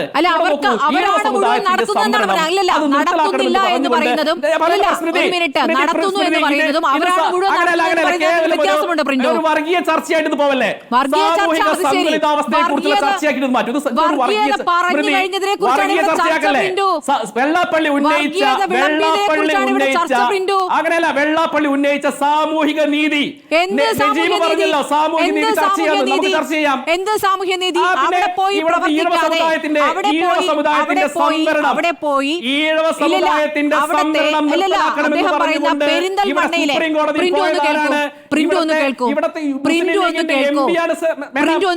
പെരിന്തൽമണ്ണയിലെ അൺഎയ്ഡഡ് കോളേജ് എയ്ഡഡ് ആക്കി മാറ്റാൻ ഈ ഇടത് സർക്കാരിനോട് അദ്ദേഹം ആവശ്യപ്പെട്ടിട്ടുണ്ടോ? ഇല്ല. അതേക്കുറിച്ച് പറഞ്ഞിട്ടേ ഇല്ല. ഉമ്മൻചാണ്ടിയുടെ അവസാന കാലത്ത് ആവശ്യപ്പെട്ടു എന്നാണ് അദ്ദേഹം പറയുന്നത്. എന്താ പിന്നെ വായടഞ്ഞു പോയത്? അദ്ദേഹം രേഖപ്പെടുത്തുന്നു. അല്ല, UDFിനോട് അല്ല, ഞാൻ ചോദിക്കട്ടെ, ഇവിടെ ME EMSനും മറ്റുള്ള സ്ഥാപനങ്ങൾക്കും ഒക്കെ ഇവിടെ എയ്ഡഡ് സ്ഥാപനങ്ങൾ അനുവദിക്കുന്നു. 6ഓളം അറബിക് എയ്ഡഡ് സ്ഥാപനങ്ങൾ അനുവദിക്കുമ്പോൾ അൺഎയ്ഡഡ് ആയിട്ടുള്ള SN കോളേജ്, പെരിന്തൽമണ്ണയിലെ SN കോളേജ് എയ്ഡഡ് ആക്കുന്നതിന്റെ രാഷ്ട്രീയപരമായിട്ടുള്ള പ്രസക്തിയാണ് അദ്ദേഹം അവിടെ വിമർശിച്ചിട്ടുള്ളത്. അതിനെങ്ങനെയാണ് തെറ്റാവുക? ഇവിടെ നോക്കൂ, ഈഴവ സമുദായത്തിൽ ഇന്ന് അനുഭവിക്കുന്ന, കാരണം ഈഴവ സമുദായം അനുഭവിക്കുന്ന ഇവിടുത്തെ സംവരണം അടക്കമുള്ളത് അവകാശങ്ങൾ നേടിയെടുത്തതാണ്, സമരം ചെയ്തതാണ്. ഈഴവ മെമ്മോറിയൽ നടത്തിയിട്ടുള്ള ആ പോരാട്ടത്തിലെ അവകാശത്തെ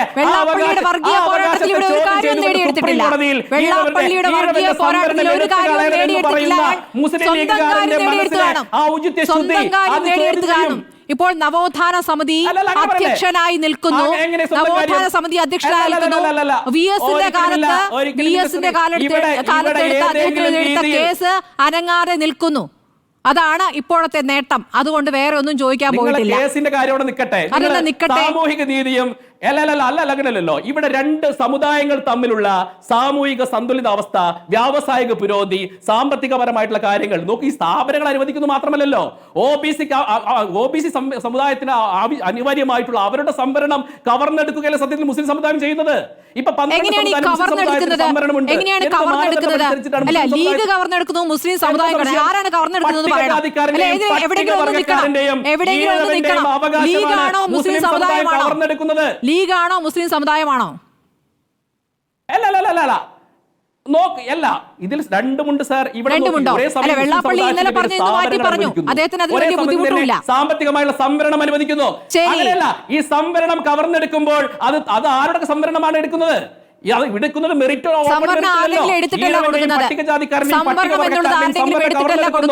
ഈഴവ സമുദായം അനുഭവിക്കുന്ന കൊടുക്കുന്നത്. എന്താ സംശയം? അല്ല, ഞാൻ ചോദിക്കട്ടെ സ്മൃതി, മണ്ഡൽ കമ്മീഷന്റെ അടിസ്ഥാനത്തിലാണല്ലോ 12% സംവരണം മുസ്ലിം സമുദായത്തിന് ഇവിടെ ഏർപ്പെടുത്തിയത്. നിങ്ങൾ ഇവിടെ സെൻസസ് നടത്ത്, സാമൂഹികവും സാമ്പത്തികവും രാഷ്ട്രീയപരമായിട്ട് മുസ്ലിം സമുദായം ഏത് നിലയ്ക്കാണ് നിൽക്കുന്നത്, ഈഴവ സമുദായം എവിടെയാണ്, നിങ്ങൾ കൃത്യമായി കണക്കെടുക്ക്. മാനദണ്ഡങ്ങൾ ജാതി സെൻസസ് എടുക്കുമെന്ന് തന്നെ ഇവിടെ പറയുന്നുണ്ടല്ലോ, എന്താ എടുക്കാത്തത്? അല്ല, ഇവിടെ ജനസംഖ്യ സെൻസസ് പറയുന്നുണ്ടല്ലോ. ജനസംഖ്യ സെൻസസ് എന്തിനാ പറയുന്നത്? ഈഴവന്റെ സംവരണം അല്ല, വ്യക്തത വരണമല്ലോ. ഈ ചർച്ചകൾക്ക് വ്യക്തത വരണമെന്നാണ് ഞങ്ങൾ ആവശ്യം. ഇപ്പൊ നോക്കുക, ഹാരിസ് ബീരാൻ എന്ന് പറയുന്ന മുസ്ലിം ലീഗിന്റെ MP ആദ്യം സുപ്രീം കോടതിയിൽ പോയിട്ടുണ്ട്. ഇവിടെ ഒരേ ഒരു സമുദായത്തിനാണ് സംവരണത്തിന്റെ മുഴുവൻ ആനുകൂല്യങ്ങൾ അനുവദിക്കുന്നത്, അത് പുനർനിർണ്ണയിക്കണമെന്ന് പറഞ്ഞിട്ട്. അങ്ങനെ പറഞ്ഞുകൊണ്ട് ഈ ഈഴവ സമുദായം അനുഭവിക്കുന്ന അവരുടെ സംവരണത്തെ തൊടാൻ ശ്രമിക്കും. വെള്ളാപ്പള്ളി നടേശൻ നിശിതമായി വിമർശിക്കും. അദ്ദേഹം ഈ സമുദായത്തിന്റെ നേതാവാണ്. അതിന് നിങ്ങൾക്ക് പൊള്ളേണ്ട. ഇവിടെ സാമൂഹിക നീതി നമുക്ക് ചർച്ച ചെയ്യണം. സാമൂഹ്യ നീതി ചർച്ച ചെയ്യുന്ന വർഗീയത പറഞ്ഞിട്ടാകരുത്. സാമൂഹ്യ നീതി ചർച്ച ചെയ്യുന്ന വർഗീയത പറഞ്ഞിട്ടാകരുത്. ഞാൻ ശ്രീ എ സജീവനിലേക്ക് എത്താം. മുതിർന്ന മാധ്യമ പ്രവർത്തകരാണ്. അവിടെ ഈഴവരെ മൊത്തത്തിൽ അവഗണിച്ചിട്ടിരിക്കുകയാണോ എന്നുള്ള കാര്യം ഒന്ന് അറിയണമല്ലോ. ശ്രീ എ സജീവൻ, വെള്ളാപ്പള്ളി ഇന്നലെ മലപ്പുറത്ത് വന്ന് നടത്തിയ പ്രസംഗത്തിന്റെ രാഷ്ട്രീയ ഉദ്ദേശ്യം എന്താകും? വളരെ കൃത്യമാണല്ലോ സ്മൃതി. അദ്ദേഹം എപ്പോഴാണ് പറയുന്നത്? അദ്ദേഹത്തിൻ്റെ വീട്ടിലേക്ക് BJPയുടെ പുതിയ സംസ്ഥാന പ്രസിഡന്റ് പോയി അദ്ദേഹവുമായി ചർച്ച നടത്തി. സ്വാഭാവികമായിട്ടും ഇനി അദ്ദേഹത്തിന് ചില കാര്യങ്ങൾ ഇവിടെ അവതരിപ്പിച്ചിട്ട് BJPയുടെ പ്രധാനപ്പെട്ട ദേശീയ തലത്തിൽ തന്നെയുള്ള ലക്ഷ്യം പോലെ മുസ്ലിം വിരുദ്ധത പറഞ്ഞു നിർത്തണം. അതിനു വേണ്ടിയാണ് ഒരു കാര്യവുമില്ലാതെ വെള്ളാപ്പള്ളി നടേശൻ ഇന്നലെ ഈ സംസാരിച്ച കാര്യം അതിൻ്റെ ബേസ് എന്താണെന്ന് ചോദിച്ചാൽ ഒരു കാര്യവുമില്ല. പെട്ടെന്ന് ഇപ്പോൾ സ്മൃതി ചോദിച്ചല്ലോ, ഈ പ്രിന്റുവിനോടൊക്കെ ചോദിച്ചല്ലോ, ഇത്രയും കാലം ഈ 9 വർഷക്കാലം വെള്ളാപ്പള്ളി എന്ത് ചെയ്യായിരുന്നു? അദ്ദേഹത്തിന് അവകാശപ്പെടാമല്ലോ. ഇതേപോലെ ഞങ്ങൾക്കും വേണം എയ്ഡഡ് കോളേജുകളും മലപ്പുറത്ത് ഒരു 10ഓ 100ഓ കോളേജുകൾ വേണമെന്ന് അദ്ദേഹം അവകാശപ്പെട്ടിട്ടുണ്ടോ? ഇപ്പോൾ നേരത്തെ ഇവിടെ ഫസലി ചോദിച്ചില്ലേ, ഒരു കോളേജിനെങ്കിലും അവർ അപേക്ഷ കൊടുത്തിട്ടുണ്ടോ? കൊടുക്കാതെ എന്തുകൊണ്ടിത് പറയുന്നു? ഇവിടെ ഒരു കാര്യം 2 കാര്യമാണുള്ളൂ. ഒന്ന്, അദ്ദേഹത്തിന് ഈ പ്രീണനം നടത്തണം. രണ്ടാമത്തെ കാര്യം, ഇവിടെ വിലപേശാനുള്ള അവകാശം കിട്ടണം. മൂന്നാമത്തേത്, ഈ പ്രിൻ്റ് പറഞ്ഞാൽ ഇത്രയും സമയം പറഞ്ഞാൽ ഒരു കാര്യം വളരെ ശരിയാണ്. SNDP യോഗത്തിന്, SNDP യോഗം എന്ന് പറയാൻ പറ്റില്ല, ഈ ഇദ്ദേഹത്തിൻ്റെ നേതൃത്വമുള്ള ഈഴവ സഭയ്ക്ക് ഇവിടെ മലബാറിൽ ഒരു സ്വാധീനവും ഇല്ല. മലബാറിൽ സ്വാധീനം ചെലുത്താൻ പറ്റിയിട്ടില്ല. അപ്പോൾ അങ്ങനെ സ്വാധീനം ചെലുത്തണമെങ്കിൽ ഇവിടെ മുസ്ലിം വിരുദ്ധത പറഞ്ഞിട്ട് പരമാവധി നേട്ടം കൊയ്യണം. അതിനാണ് അദ്ദേഹം ഇപ്പോൾ ശ്രമിച്ചുകൊണ്ടിരിക്കുന്നത്. ഇവിടെ പണ്ടേ മുതൽ ഇപ്പം പറഞ്ഞല്ലോ, ഇവിടെ മലബാറിലുള്ള ഈഴവന്മാർ തീയന്മാരെല്ലാവരും വളരെ പാവപ്പെട്ട ആളുകളാണ്. അവർ വളരെ ദയനീയ ജീവിതം നയിച്ചവരാണെന്നൊക്കെ പ്രിൻ്റ് പറഞ്ഞല്ലോ. ശ്രീനാരായണ ഗുരു ഉണ്ടായിരുന്ന കാലത്ത് അന്നത്തെ തിരുവിതാംകൂറിലെ ഈഴവ പ്രമാണിമാർ പറഞ്ഞിരുന്നത്, അല്ലെങ്കിൽ SNDP യോഗത്തിൻ്റെ നേതൃത്വത്തിലൊക്കെ ഉണ്ടായിരുന്ന ആളുകൾ പറഞ്ഞത്, മലബാറിലെ ഈ തീയന്മാർ അവർ മഹാപ്രമാണിമാരാണ്, അവർ ഞങ്ങൾക്കൊന്നും അടിപ്പെട്ട് നിൽക്കില്ല, അവരുടെ വിചാരം അവരെന്തോ ഒരു വലിയ ഉയർന്ന ജാതിക്കാരാണ് എന്നൊക്കെ. ഒരു ശരിയുമാണ്. അടുത്ത് നമുക്കറിയാം, തലശ്ശേരിയിലും കണ്ണൂരിലൊക്കെ ഉള്ള ഈഴവന്മാർ, ഇവിടെ കോഴിക്കോട്ട് തന്നെയുള്ള ആളുകളല്ല. മാത്രമല്ല, മൂർക്കോത്ത് കുടുംബം മുഴുവൻ അങ്ങേയറ്റത്തെ വിദ്യാഭ്യാസം ഉണ്ട്. അത് തന്നെയാണ് പറഞ്ഞത്. അതെ, ഞാൻ പറയട്ടെ, ഇത് അക്കാലത്ത് ഇപ്പോഴും നിങ്ങൾ നോക്കൂ, ശ്രീകണ്ഠേശ്വര ക്ഷേത്രം മുതൽ തലശ്ശേരി ജഗന്നാഥ ക്ഷേത്രം, കണ്ണൂർ, ഈ 3 ക്ഷേത്രങ്ങളും ശ്രീനാരായണ ഗുരു സ്ഥാപിച്ചാണ്. പക്ഷേ ഇവിടെ നിന്ന് SNDP യോഗത്തിന് കടന്നു കയറാൻ പറ്റിയില്ല. കാരണം കടന്നു കയറാൻ ഇവിടെയുള്ള ആളുകൾ അനുവദിക്കില്ല. കാരണം അത് അങ്ങേയറ്റത്തെ തീവ്രത പറയുന്ന ഒന്നാണ്. ശ്രീനാരായണ ഗുരു ഉണ്ടായിരുന്ന കാലത്ത് പ്രിൻ്റ് മനസ്സിലാക്കേണ്ട കാര്യം, ശ്രീനാരായണ ഗുരു ജീവിച്ചിരുന്ന കാലത്ത് താൻ സ്ഥാപിച്ച ഈ SNDP യോഗം എന്ന് പറയുന്ന സംഗതിയുടെ അർത്ഥം മനസ്സിലാക്കാതെ വെറും ഈ സാമുദായിക ശക്തികളായിട്ട്, ജാതി പറയുന്നവരായിട്ട് മാറിയപ്പോൾ സ്വാമി ഇതിനെ പരസ്യത്തിലൂടെ, പത്രത്തിൽ പരസ്യം കൊടുത്തിട്ട് എനിക്ക് ഈ SNDP യോഗവുമായിട്ട് ഒരു ബന്ധവുമില്ലാന്ന് പറഞ്ഞു. അത് കഴിഞ്ഞ് അദ്ദേഹം ഇവിടെ നിന്ന് തമിഴ്നാട്ടിലേക്ക് ഒളിച്ചോടിപ്പോയി. അത് ഒളിച്ചോടില്ല, അദ്ദേഹം ഇവിടുന്ന് മടുത്തിട്ട് പോയി. അത് കഴിഞ്ഞ് അദ്ദേഹം സിലോണിലേക്ക് പോയി. അവസാനം അസുഖം ബാധിച്ചിട്ടാണ് മരണത്തിന്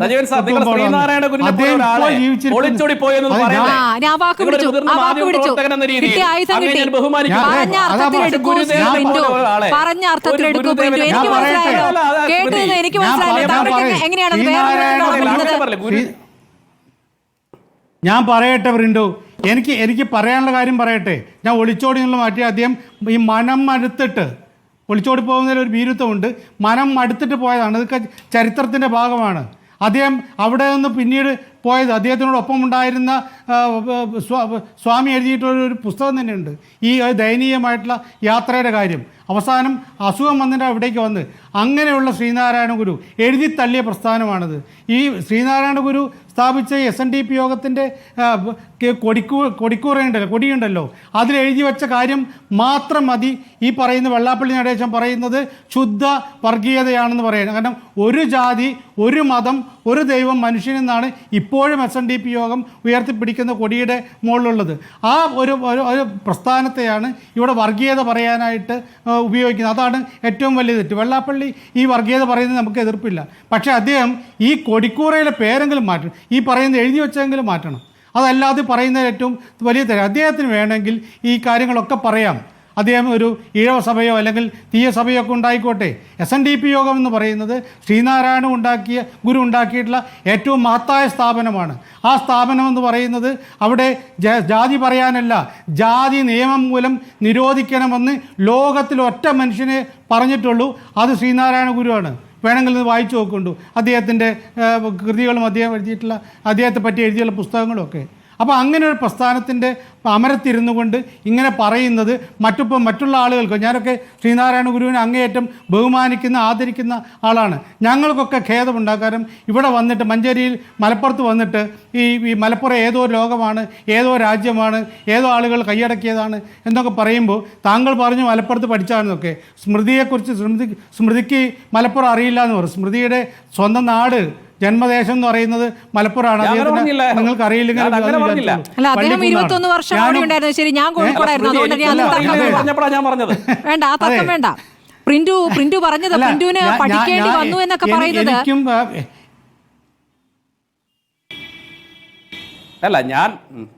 ഇതാണ് ഏറ്റവും പ്രധാനപ്പെട്ട പ്രശ്നം. കാരണം നമ്മളൊരു കാര്യം പറയുമ്പോൾ ഈ ആവശ്യപ്പെടാം. ഈ 9 വർഷക്കാലത്തിനിടയിൽ ഈ ആവശ്യപ്പെട്ട് നിങ്ങളിപ്പോൾ വെള്ളാപ്പള്ളി പറയേണ്ടതാണ്. ഞാനിതാ 10 സ്ഥാപനങ്ങൾ മലപ്പുറത്ത് എയ്ഡഡ് കോളേജുകളോ എയ്ഡഡ് സ്കൂളുകളോ എന്തെങ്കിലും വേണമെന്ന് ആവശ്യപ്പെട്ടിട്ടും തന്നില്ല. അത് പണ്ടും തന്നില്ല, ഇപ്പോഴും തന്നില്ല എന്ന് കണക്ക് പറഞ്ഞുകൊണ്ട് പറയാം. അത് പരസ്യമായി പറയാം. പറഞ്ഞല്ലോ, പെരിന്തൽമണ്ണയിലെ അൺഎയ്ഡഡ് കോളേജ് എയ്ഡഡ് ആക്കാൻ വേണ്ടി ഇനി മുട്ടാത്ത വാതിലുകളിൽ അദ്ദേഹം അപേക്ഷ കൊടുത്തു എന്ന് പറഞ്ഞിട്ടില്ല. ഉമ്മൻചാണ്ടിയോട് അന്ന് ചോദിച്ചിരുന്നു എന്ന് പറയുന്നു. പിണറായി വിജയൻ 9 വർഷമായി പോലും അനുവദിക്കാത്തവർ 10 എങ്ങനെയാണ് സാറേ അനുവദിക്കുക? അല്ല, അദ്ദേഹം കൊടുത്ത ഒരു അപേക്ഷയെങ്കിലും കാണിക്കാമോ എന്നുള്ളതാണ് നേരത്തെ ഡോക്ടർ ഫസൽ ഗഫൂർ ചോദിച്ചത്. അപേക്ഷയുണ്ടോ? പ്രിന്റ് പറയേണ്ടത് പ്രിന്റ് പറയേണ്ടത് ഇന്ന ദിവസം ജനുവരി 12 രീതിയിൽ ഒരു സാധാരണ ഒരു മാനേജ്മെന്റ് വിദ്യാഭ്യാസ സ്ഥാപനം നടന്ന ഒരാളല്ല. എല്ലാ ഗവൺമെന്റുകൾ വരുന്ന സമയത്തും കൃത്യമായിട്ട് അവരുടെ അവകാശങ്ങൾ നേടിയെടുക്കാൻ വേണ്ടിയിട്ട് അപേക്ഷ കൊടുക്കുന്ന സംവിധാനമാണ് SN ട്രസ്റ്റും വെള്ളാപ്പള്ളി അപേക്ഷ കൊടുത്തിരുന്നോ? പറഞ്ഞിട്ടില്ല വാർത്താ സമ്മേളനത്തിൽ. അതല്ലേ ചോദിച്ചത്. വാർത്താ സമ്മേളനത്തിൽ ബാക്കിയുള്ളവരെ അധിക്ഷേപിച്ച് പറയുമ്പോൾ ഞാനിതാ ഇന്ന ദിവസം അപേക്ഷ കൊടുത്തു, ഇന്ന സർക്കാരുകൾക്ക് കൊടുത്തു എന്ന കോമൺ സെൻസിൽ താങ്കൾക്കാണില്ലാത്തത്. കോമൺ സെൻസ് താങ്കൾക്കാണില്ലാത്തത്. കാരണം ഈ 9 കൊല്ലത്തെ കുറിച്ച് നിശബ്ദത പാലിക്കുമ്പോൾ അല്ലല്ല, വെള്ളാപ്പള്ളി 9 കൊല്ലത്തിൽ ഇടത് സർക്കാരിനോട് കാണിക്കുന്ന വിധേയത്വം അല്ലെങ്കിൽ അതിൽ കാണിക്കുന്ന നിശബ്ദതയോട് നിങ്ങൾക്ക് യോജിപ്പുണ്ടോ? നിങ്ങളൊരു BJP പ്രതിനിധിയല്ലേ, ഒന്ന് പറയൂ. അല്ല, ഞാൻ പറയട്ടെ, ഞാൻ വെള്ളാപ്പള്ളിയുടെ രാഷ്ട്രീയ നിലപാട് അതിന് ഞങ്ങൾ യോജിക്കുകയോ വിയോജിക്കുന്നു ഞങ്ങളുടെ അഭിപ്രായമേല അദ്ദേഹത്തിന്റെ അഭിപ്രായമാണ്. അത് അദ്ദേഹമാണ് പറയേണ്ടത്. ഞങ്ങൾ പറയുന്നു മലപ്പുറം ജില്ലയുമായി ബന്ധപ്പെട്ട് അദ്ദേഹം നടത്തിയിട്ടുള്ള ചില പ്രസ്താവനകളുണ്ട്. ആ പ്രസ്താവനകളിൽ ചില ശരിയുണ്ട് എന്നുള്ളത് തന്നെയാണ് ഞങ്ങളുടെ അടിസ്ഥാനത്തിൽ. ഇന്നലത്തെ താങ്കൾ ഈ പറയുന്ന സമുദായത്തെ അഭിസംബോധന ചെയ്ത് സംസാരിക്കുകയായിരുന്നു. അത് പൊതുജനത്തെയല്ല, സമുദായത്തെ. ആ സമുദായത്തെ അഭിസംബോധന ചെയ്യുമ്പോൾ ഈ മലപ്പുറം ഒരു രാജ്യമാണെന്നും അത് ഒരു പ്രത്യേക സംസ്ഥാനമാണെന്നും അവിടെ ശ്വാസം മുട്ടുന്നു എന്നുമുള്ള വെള്ളാപ്പള്ളിയുടെ വാദങ്ങളോട് BJP യോജിക്കുന്നുണ്ടോ? അല്ല, നോക്കൂ, മലപ്പുറത്തിന്റെ പാരമ്പര്യം തുഞ്ചന്റെയും അതുപോലെ തന്നെ മേൽപ്പത്തൂരിന്റെയും പൂന്താനത്തിന്റെയും ഒക്കെ പാരമ്പര്യം മലപ്പുറത്തിനുണ്ട്. സ്മൃതി അങ്ങ് കോഴിക്കോട്ടുകാരിയാണെങ്കിൽ ഈ ചരിത്രമൊക്കെ അറിയാലോ. പക്ഷെ അതോടൊപ്പം തന്നെ മനസ്സിലാക്കണം, മലപ്പുറം ജില്ലയിൽ നിങ്ങൾ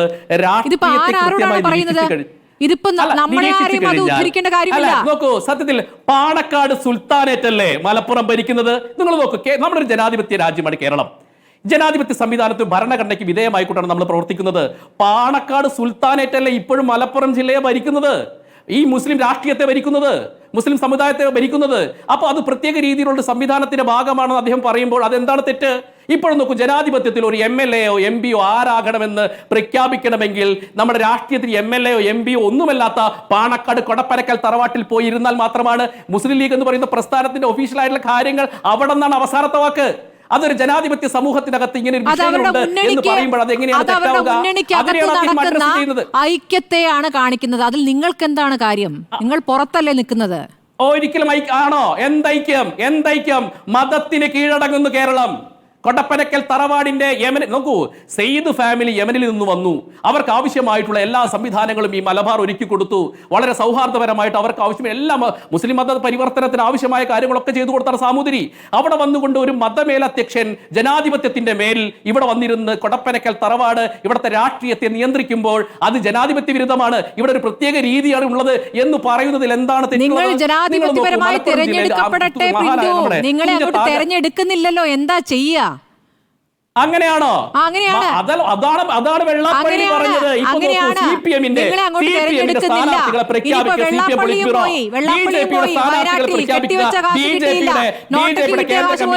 എവിടെ പോയിട്ടാണ് ഈ പ്രസംഗം?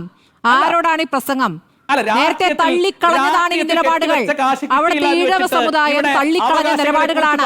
അവിടെ പോയിട്ട് ഇത് പറഞ്ഞാൽ ആളുകളെ കിട്ടുമെന്നുള്ള തെറ്റിദ്ധാരണയിൽ നിന്ന് വരുന്നതാണ് പ്രസംഗം. ശ്രീ സജീവൻ ചൂണ്ടിക്കാണിച്ചില്ലേ? ഇനിയിപ്പോ ലീഗിനെ പറഞ്ഞ ലീഗ് പ്രതിനിധി മറുപടി പറയട്ടെ. ശ്രീ നജീബ് കാന്തപുരം കേട്ടല്ലോ? നജീബ് കാന്തപുരം കേട്ടല്ലോ? കേൾക്കാം സ്മൃതി. പാണക്കാട് നിന്നും തീരുമാനങ്ങൾ എടുക്കുന്നു. അതെ, ഞാനൊരു കാര്യം മാത്രം പറയാണ്. ഇതിനൊന്നും ഇത്തരം വർത്തമാനങ്ങൾക്കൊന്നും നമ്മളാരും മറുപടി പറയേണ്ടതില്ല.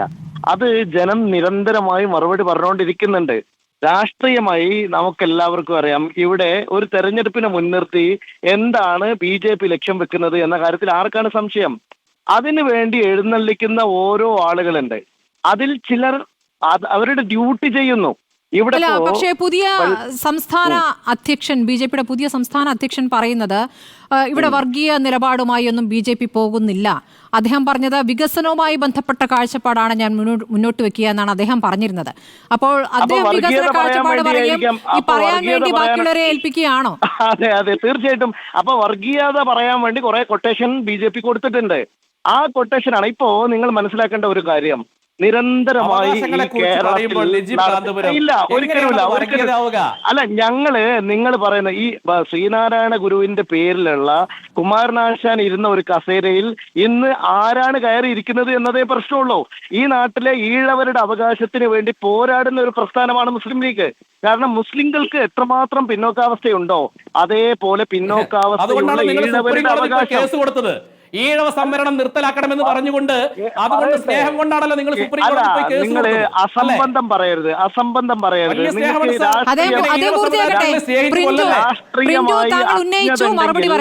രാഷ്ട്രീയമായി അജ്ഞത ഉണ്ടെങ്കിൽ മിണ്ടാതിരിക്കുക. ഞങ്ങൾ എന്തിനാണ് കേസ് കൊടുത്തത് കാര്യങ്ങളൊക്കെ ഞാൻ പറയാം.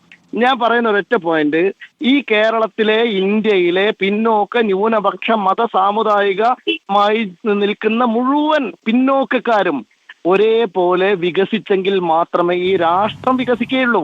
അത് ഞങ്ങളുടെ രാഷ്ട്രീയത്തിന്റെ ഒരു ഭാഗമാണ്. ഞാൻ നേരത്തെ പറഞ്ഞല്ലോ, മുസ്ലിം ലീഗ് എന്ന് പറയുന്ന രാഷ്ട്രീയ പാർട്ടി ഇന്ത്യയിലെ മുസ്ലിങ്ങളെ ഈ രാഷ്ട്ര നിർമ്മാണ പ്രക്രിയയിൽ പങ്കാളികളാക്കുന്നതിൽ മുൻപിൽ നിൽക്കുന്ന ഒരു സാമുദായിക പാർട്ടിയാണ്. ആ സാമുദായിക പാർട്ടി എന്ന് പറഞ്ഞാൽ അത് വർഗീയ പാർട്ടിയാണോ? എന്താണ് ഇവിടെ ഞങ്ങൾ നിർവഹിച്ചുകൊണ്ടിരിക്കുന്ന സാമൂഹ്യ ഉത്തരവാദിത്തം എന്ന് പറയുന്നത്? എല്ലാ കമ്മ്യൂണിറ്റികളെയും ഒരുപോലെ ബന്ധിപ്പിച്ചുകൊണ്ട് സമുദായങ്ങൾ തമ്മിൽ ഒരു പാലമായി വർത്തിച്ച് ഈ നാട്ടിലെ ജനങ്ങളുടെ അവകാശങ്ങൾ നമുക്ക് നേടിയെടുക്കണ്ടേ? ഈ നാട്ടിൽ ഒരു വിഭാഗം വളരെ വളരെ പിറകിൽ നിൽക്കുമ്പോൾ, ഞാൻ അതാണ് പറഞ്ഞത്, ഈ നാട്ടിലെ ഈഴവർക്ക് പ്രശ്നങ്ങളുണ്ട്, OBC സമൂഹങ്ങൾക്ക് പ്രശ്നമുണ്ട്. ഇവിടുത്തെ ഡിസ്പാരിറ്റിയെ കുറിച്ച് ആർക്കാണ് അറിയാത്തത്? ഇവിടുത്തെ സർക്കാർ സർവീസിലെ ഡിസ്പാരിറ്റിയെ കുറിച്ച് ആർക്കാണ് അറിയാത്തത്? ഇവിടുത്തെ സമ്പത്തിന്റെ വിതരണത്തിലെ ഡിസ്പാരിറ്റിയെ കുറിച്ച് ആർക്കാണ് അറിയാത്തത്? അതിൽ മുസ്ലിങ്ങൾ മാത്രമല്ല, അതിൽ പിന്നോക്കക്കാരായ ഈഴവരുണ്ട്, ദളിതരുണ്ട്. അവരുടെ എല്ലാം അവകാശങ്ങൾ ഒരുപോലെ സംരക്ഷിക്കപ്പെടണം എന്നത് മാത്രമാണ് മുസ്ലിം ലീഗിന്റെ ആവശ്യം. ആ ആവശ്യത്തിന് വേണ്ടി ഞങ്ങൾ നിരന്തരമായി പരിശ്രമിച്ചുകൊണ്ടിരിക്കുന്നു. അതിലൊരു കമ്മ്യൂണിറ്റിയാണ് മുസ്ലിങ്ങൾ. നിങ്ങൾ നോക്കൂ, ഈ മലപ്പുറം ജില്ലയിൽ തന്നെ ഞാൻ നേരത്തെ സൂചിപ്പിച്ച സ്മൃതി, അതിലെ പ്രധാനമായ ഒരു ഡിസ്പാരിറ്റിയെ കുറിച്ചാണ്. ഈ മലപ്പുറം ജില്ലയിൽ നിങ്ങൾ നോക്കൂ, ഉപരിപഠനത്തിന് ഒരു തരത്തിലും സംവിധാനങ്ങളില്ലാതെ പുറത്തു നിൽക്കുന്ന കുട്ടികൾ മുസ്ലിങ്ങൾ മാത്രമല്ല. അവർക്ക് വേണ്ടിയാണോ ഞങ്ങൾ സംസാരിക്കുന്നത്? മുസ്ലിങ്ങൾക്ക് വേണ്ടി മാത്രമല്ല, ഈ നാട്ടിലെ എല്ലാവർക്കും വേണ്ടിയാണ്. മലപ്പുറം എന്ന് പറയുന്ന ഒരു ജില്ലയെ കുറിച്ച് പറയുമ്പോൾ ചൊറിച്ചിലുണ്ടാക്കുന്നത് അത് ഒരു പ്രത്യേക തരം രോഗമാണ്. ഇവിടെ UDF ഭരിച്ചപ്പോഴൊക്കെ തന്നെ വിദ്യാഭ്യാസ വകുപ്പ് കൈകാര്യം ചെയ്ത് നിങ്ങളല്ലേ? വിദ്യാഭ്യാസ വകുപ്പ് കൈകാര്യം ചെയ്തതല്ലേ? നിങ്ങൾ ഇത്രയും കാലം ഭരിച്ചിട്ടും ഇവിടെ മലപ്പുറം ജില്ലയിലെ ആളുകൾക്ക് വിദ്യാഭ്യാസത്തിന് അപ്പൊ നിങ്ങളുടെ കഴിവുകേട്, നിങ്ങൾ വിദ്യാഭ്യാസ വകുപ്പിനെ കൈകാര്യം ചെയ്തുകൊണ്ട് ഒരു പ്രമാണിമാരെ സമ്പന്നന്മാരാക്കാൻ ശ്രമിച്ചു. അതിന്റെ തിക്തഫലം കൊണ്ടാണ് മലപ്പുറം ജില്ലയിലെ അതുകൊണ്ട് അങ്ങനെയല്ലേ നിങ്ങൾ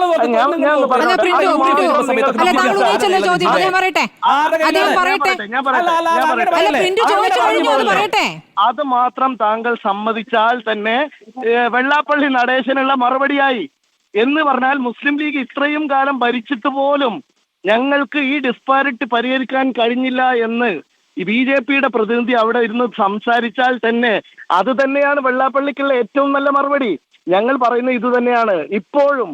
അതെ, ഞങ്ങൾ ഭരിച്ചപ്പോഴും ഞങ്ങൾ ഏകപക്ഷീയമായി ഒരു ഗവൺമെന്റ് കോളേജുകൾ +2 അനുവദിക്കണം സാർ.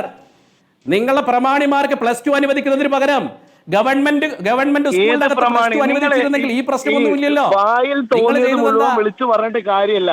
അത് BJPയുടെ ശൈലിയാണ്. ഞാൻ ആ ശൈലിയോട് ചരിത്രം പഠിപ്പിക്കല്ലേ നജീബേ? വിദ്യാഭ്യാസ മേഖലയിൽ നിങ്ങൾ നടത്തിയ അഴിമതി കച്ചവടമൊന്നും നിങ്ങൾ അങ്ങനെ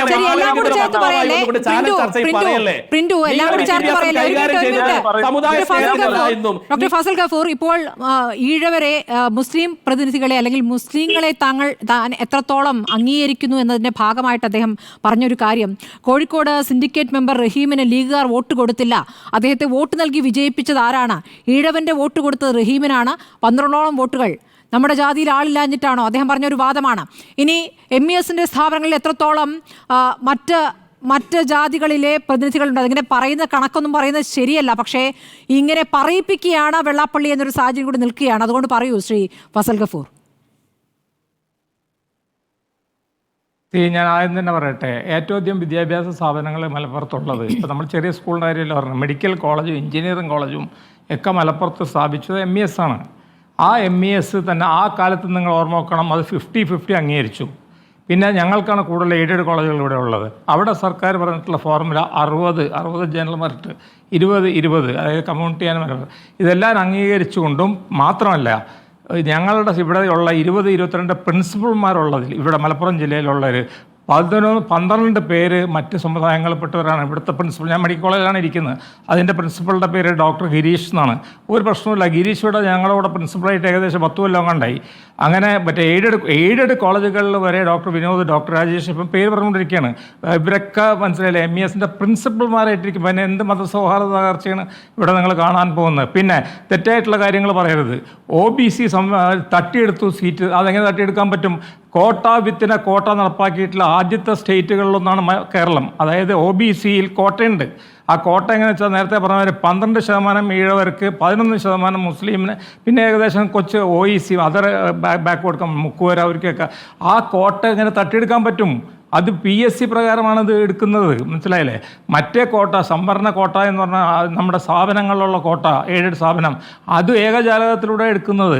അപ്പോൾ പിന്നെ നമ്മൾ സ്റ്റാറ്റിസ്റ്റിക്സ് പറയാലോ. എന്താണ് നരേന്ദ്ര കമ്മീഷൻ പറഞ്ഞത്? നരേന്ദ്ര കമ്മീഷൻ റിപ്പോർട്ടിൽ പറഞ്ഞിരുന്നത് എന്താണെന്ന് വെച്ചാൽ വളരെ പിന്നിലാണ് ആര് ഏറ്റവും നമ്മുടെ ഗവൺമെൻറ്റിൽ ജോലിയിൽ എത്രയോ ശതമാനം, അതായത് ഇവിടെ 27% മുസ്ലിമുകൾ 12% പോലും ജോലിയിലില്ല എന്നാണ് പറഞ്ഞിട്ടുള്ളത്. പിന്നെ മൂന്നാമത് നിങ്ങൾ സ്ഥിരം പറയുന്നത് 10 കൊല്ലം അല്ലെങ്കിൽ 9 കൊല്ലമായിട്ടുള്ള കമ്മ്യൂണിസ്റ്റ് ഭരണം അല്ല. ഈ സ്വയാശ്രയം തുടങ്ങിയ കാലഘട്ടം തൊട്ട് നമ്മൾ നോക്കുകയാണെങ്കിൽ ഏകദേശം 15 കൊല്ലം ഇവിടെ ഭരണം നടത്തിയിട്ടുള്ളത് CPM ആണ്. ആരായിരുന്നു മുഖ്യമന്ത്രി? 2 മുഖ്യമന്ത്രി, VS അച്യുതാനന്ദൻ, പിണറായി വിജയൻ. അവർ ഇഴവരല്ലേ? പിന്നെ നേരത്തെ പറഞ്ഞൊരു കാര്യം സജീവൻ പറഞ്ഞത് ശരിയാണ്. എന്നോട് വെള്ളാപ്പള്ളി പറഞ്ഞിട്ടുണ്ടല്ലോ ഈ കാര്യം. വെള്ളാപ്പള്ളി പറയണത് ഇവിടുത്തെ മലബാറിലുള്ള ഇഴവരൊന്നും ശരിക്കുള്ള ഇഴവരല്ല, അവരൊക്കെ വെളുത്ത ഇഴവരാണ്. അതിൻ്റെ അർത്ഥം നിങ്ങൾക്ക് മനസ്സിലാക്കിയാൽ മതി. വെളുത്തവരാണ്, മനസ്സിലായി, അവർ വേറെയാണ്. ശരി തന്നെയാണ്, അവർ വേറെ തന്നെയാണ്. കാരണം ഇവർ അനുഭവിച്ചിട്ടുള്ള ബുദ്ധിമുട്ടുകളൊന്നും തെക്കുള്ളവർ ഇവർ അനുഭവിച്ചിട്ടില്ല. ഇവിടെ ഉള്ള വലിയ കച്ചവടക്കാർ Gopalan, KTC group, elite group Thrissur, ഇതെല്ലാം ഈഴവ ഗ്രൂപ്പുകളാണെന്നേ. അപ്പോൾ അവർ മുസ്ലിമുകളും കൂടുതൽ ബിസിനസ്സിലായിരുന്നു. അതുകൊണ്ടാണ് കൂടുതൽ അവർ കുറച്ച് പിന്നോക്കം നിൽക്കുന്നതായിട്ട്. അപ്പോൾ ഇത്തരത്തിലുള്ള കാര്യങ്ങൾ നമ്മൾ വെറുതെ എങ്ങനെ പറഞ്ഞുകൊണ്ട് വരുത്തിയിട്ട് എന്തോ ഒരു ബഹളം നടക്കുന്നുണ്ട് എന്നുള്ള മട്ടിൽ നമ്മൾ ഇത് മുന്നോട്ട് കൊണ്ടുവരികയാണ്. അപ്പോൾ വീണ്ടും ഞാൻ പറയണേ, ഏറ്റവും സൗഹാർദ്ദത്തിൽ എനിക്ക് എല്ലാ മേഖലകളും അറിയാം. കാരണം എൻ്റെ നാട് ആലുവയാണ്, ഞാൻ കോഴിക്കോടുകാരനൊന്നുമല്ല, ആലുവക്കാരനാണ്. എൻ്റെ എൻ്റെ അച്ഛൻ്റെ നാട് കൊടുങ്ങല്ലൂരാണ്. അപ്പോൾ തീർന്നല്ലോ ഇവിടെ നിന്നാന്നുള്ളത്. അപ്പോൾ ആ നിലക്ക് ലീഗാണ് ഇവിടെ തീരുമാനിക്കണമെന്ന് പറഞ്ഞാൽ മുസ്ലിം എഡ്യൂക്കേഷൻ, ഞാൻ MES പ്രസിഡൻ്റാണ്, ഞാൻ ലീഗിൻ്റെ അനുഭാവിയല്ല. അപ്പോൾ എനിക്കിവിടെ കോളേജുകളൊക്കെ നടത്താൻ പറ്റുന്നുണ്ടല്ലോ, എനിക്ക് സ്കൂൾ വരുന്നുണ്ടല്ലോ. എഞ്ചിനീയറിംഗ് കോളേജ് വന്നപ്പോൾ ലീഗുകാർ എതിർത്തോ? ലീഗുകാർ ആരും ഞങ്ങളുടെ കമ്മിറ്റിയിലില്ലല്ലോ. MESൻ്റെ മോൾ കമ്മിറ്റിയിൽ ഒരു പ്രസിഡന്റ് പോലും ലീഗുകാരനായിട്ടില്ല. ഞങ്ങൾ ലീഗിൻ്റെ ഒരു സംഘടനയിലല്ലോ. അപ്പം അങ്ങനെ ലീഗ് വാരിക്കോരി ഞങ്ങൾക്ക് എന്നു പറഞ്ഞ് അങ്ങനെ ഒരു തെറ്റായിട്ടുള്ള ഒരു പ്രചരണം ആര് നടത്തിയാലും, ഇനി ലീഗിൻ്റെ ഉള്ളിലുള്ളവർ നടത്തിയാലും ലീഗിൻ്റെ പുറത്ത് നടത്തിയാലും ഞങ്ങളത് സമ്മതിക്കില്ല. പല സമയങ്ങളിൽ പല ഗവൺമെൻറ്റുകൾ ഞങ്ങൾക്ക് നൽകേണ്ട ഏറ്റവും വലിയ വിദ്യാഭ്യാസ പ്രസ്ഥാനങ്ങളിലൊന്നെന്നുള്ള നിലക്ക് ഞങ്ങൾക്ക് എല്ലാവരും അതിന് ഞങ്ങളായിട്ട് സഹകരിച്ചിട്ടുണ്ട്, ഞങ്ങൾക്ക് സ്ഥാപനങ്ങൾ തന്നിട്ടുണ്ട്. അപ്പം ഇതിപ്പം നിങ്ങൾ മനസ്സിലാക്കേണ്ട, ഈ നടന്നുകൊണ്ടിരുന്ന ഇതിൽ പറഞ്ഞത് മുഴുവനും തെറ്റായിട്ടുള്ള കാര്യങ്ങൾ കുറച്ചും കൂടെ തരണം ചോദിക്കും. കാരണം എനിക്ക് പിന്നെ ശ്രുതിയും നമ്മുടെ പ്രിൻറ്റും കൂടെ തമ്മിലൊരു ഏറ്റുമുട്ടലായിട്ടാണ് ഇപ്പോൾ ഈ ചർച്ച നടക്കുന്നത്. ഞങ്ങളൊക്കെ പുറത്ത് നിൽക്കണം, ഞങ്ങളിപ്പോൾ കാഴ്ചക്കാരായിട്ട് നിൽക്കുകയാണ്, പ്രാണികളായിട്ട് നിൽക്കുകയാണ്. അപ്പം അതുകൊണ്ട് അതല്ല ഞാൻ പറഞ്ഞു. അതെ ഞാൻ പറയണത് എന്താ പോയിന്റ് എന്ന് വെച്ചാൽ, നമ്മൾ ചുമ്മാ കുപ്രചരണം നടത്തുക. പിന്നെ വേറെ കാര്യം കൂടെ പറയാം, വെറും ഇവരെ മാത്രം പറഞ്ഞാൽ പോരല്ലോ. ഞാനിപ്പോൾ BJP ആയിട്ട് മാത്രമല്ല മുട്ടാൻ ഉദ്ദേശിക്കുന്നത്. ഇവിടെ നവോത്ഥാന മുന്നണി എന്താണ് അതിൻ്റെ പേര്, സമിതി എന്ന് പറഞ്ഞ ഒന്നുണ്ടാക്കി. ഞാനുണ്ടായിരുന്നു, പുന്നല ശ്രീകുമാർ ഉണ്ടായിരുന്നു, ഒരുപാട് പേരുണ്ടായിരുന്നു. നവോത്ഥാന സമിതി. ഞങ്ങൾ പിന്നെ ആ വെള്ളാപ്പള്ളി വന്നതിന് ശേഷം ഞങ്ങൾ അങ്ങോട്ട് പോയിട്ടില്ല. അപ്പോൾ വെള്ളാപ്പള്ളി നടേശനെ മനസ്സിലായി തലയിൽ കൊണ്ടു നടക്കുന്നവർ ആരായാലും മനസ്സിലല്ലേ, ഞങ്ങൾ അതിനെതിർക്കും. തീർച്ചയായിട്ടും ഇങ്ങനത്തെ വർത്താനമൊക്കെ പറഞ്ഞു കഴിഞ്ഞാൽ അല്ലെങ്കിൽ UDF എതിർക്കുന്നതാണ്. ഫസൽ ഗഫൂർ, ഇപ്പോൾ വന്നിരിക്കുന്ന ഒരു വാർത്തയാണ്, അതായത് 3 പതിറ്റാണ്ട് ജനറൽ സെക്രട്ടറി പദം പൂർത്തിയാക്കുന്ന വെള്ളാപ്പള്ളി നടേശന് ഉജ്ജ്വല സ്വീകരണം നൽകാൻ പോവുകയാണ് ഏപ്രിൽ 11, അടുത്ത ആഴ്ച, അടുത്ത ദിവസം.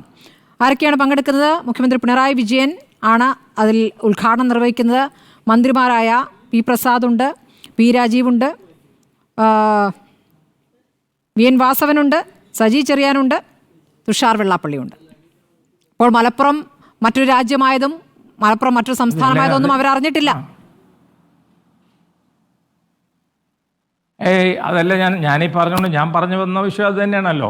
അപ്പോൾ അങ്ങനത്തെ ഒരു നവോത്ഥാന സമിതിയുടെ നേതൃത്വത്തിൽ അയാൾ ഇരിക്കുന്നതിന് പറ്റി ശരിയാവില്ല. അതുകൊണ്ട് ഞങ്ങളൊന്നും കയ്യിൽ സഹകരിക്കുന്നില്ല.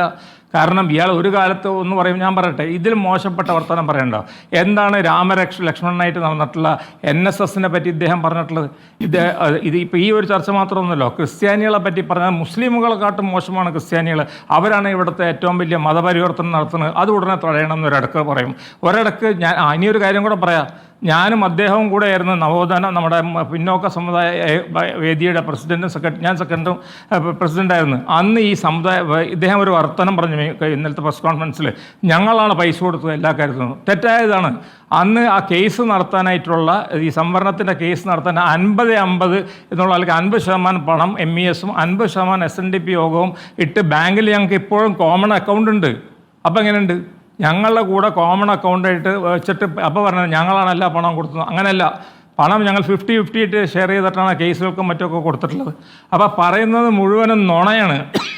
അതായത് ഒന്നല്ലെങ്കിൽ വയസ്സ് ബാധിച്ചിട്ടുണ്ട്, പിന്നെ 30 കൊല്ലം ഞങ്ങൾക്കൊക്കെ 30 കൊല്ലത്തിനടുത്ത് ഞാനുമായിട്ടുണ്ട് MESൻ്റെ നേതൃത്വത്തിലിരിക്കുന്നത്. അദ്ദേഹത്തെക്കാട്ടും വളരെ പ്രായം കുറവാണ് എനിക്ക്. എന്നാലും അപ്പോൾ അതിൽ ഇനി നടത്താതിരിക്കുക, അതൊക്കെ അത് മകൻ അപ്പുറത്ത് നിർത്തിയിട്ട് പിതാവ് ഇപ്പുറത്ത് നിൽക്കുകയും ഇപ്പം പിതാവ് അങ്ങനെ ഒരു ചെരിച്ചിൽ അങ്ങോട്ട് കാണിക്കുകയും അതിന് നമുക്ക് നോക്കേണ്ട ആവശ്യമില്ല. പക്ഷേ ഇത് എന്താണെന്ന് വെച്ചിട്ടുണ്ടെങ്കിൽ ഇത് ഭാരതീയ ജനതാ പാർട്ടിയെ മാത്രം കുറ്റം പറയാതെ, ഇപ്പോൾ കണ്ടില്ലേ നിങ്ങൾ കാണുന്ന എല്ലാം പോകുന്നുണ്ടല്ലോ, അവിടെ എല്ലാവരും പോകുന്നുണ്ട്. അവിടെ നിന്ന് UDFും പോകുന്നുണ്ട്, LDFും പോകുന്നുണ്ട്, എല്ലാവരും അടുത്തൊക്കെ പോകുന്നുണ്ട്. അപ്പോൾ എത്ര വോട്ടുണ്ട് എന്നുള്ളത് നമുക്ക് ഈ വോട്ടിൻ്റെ ശതമാനം നമ്മൾ പരിശോധിച്ചപ്പോൾ BDJSന് വോട്ടുണ്ടോ അല്ല ജയിക്കുന്നത് BJPയുടെ വോട്ട് തന്നെയാണ്. ഇനി ഇവർ കൂടെ നടക്കുന്നതെന്ന് മാത്രമേ ഉള്ളൂ. അപ്പോൾ കൂടെ നടന്നുകൊണ്ട് ഇപ്പോൾ ചെവി തിന്നുകയും പിന്നെ തിരിച്ച് ഇപ്പുറത്ത് മാറി സംസാരിക്കുകയും അത്തരത്തിലുള്ള അദ്ദേഹമാണല്ലോ പ്രഖ്യാപിച്ചത് പിണറായി വിജയൻ അടുത്ത മുഖ്യമന്ത്രിയാവുന്നത്. അപ്പം മകനപ്പുറത്ത് നടക്കുന്നോ? അപ്പോൾ ഇതൊക്കെ മനസ്സിലായി. കേരളത്തിലെ ജനങ്ങൾ വിഡ്ഢികളാണെന്ന് ആരും വിചാരിക്കരുത്.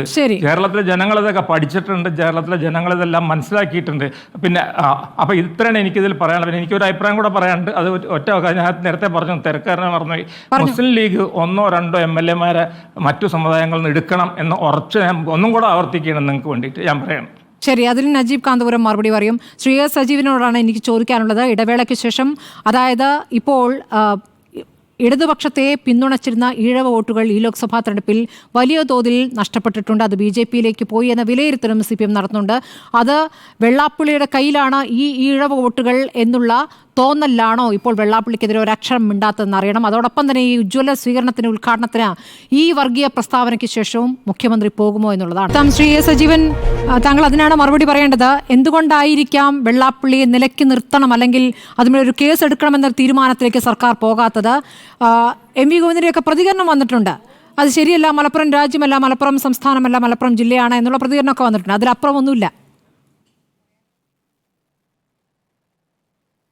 നമ്മൾ ചിലപ്പോൾ തീ പോലെ തോന്നുന്നതിന് ചിലപ്പോൾ പേടിക്കും.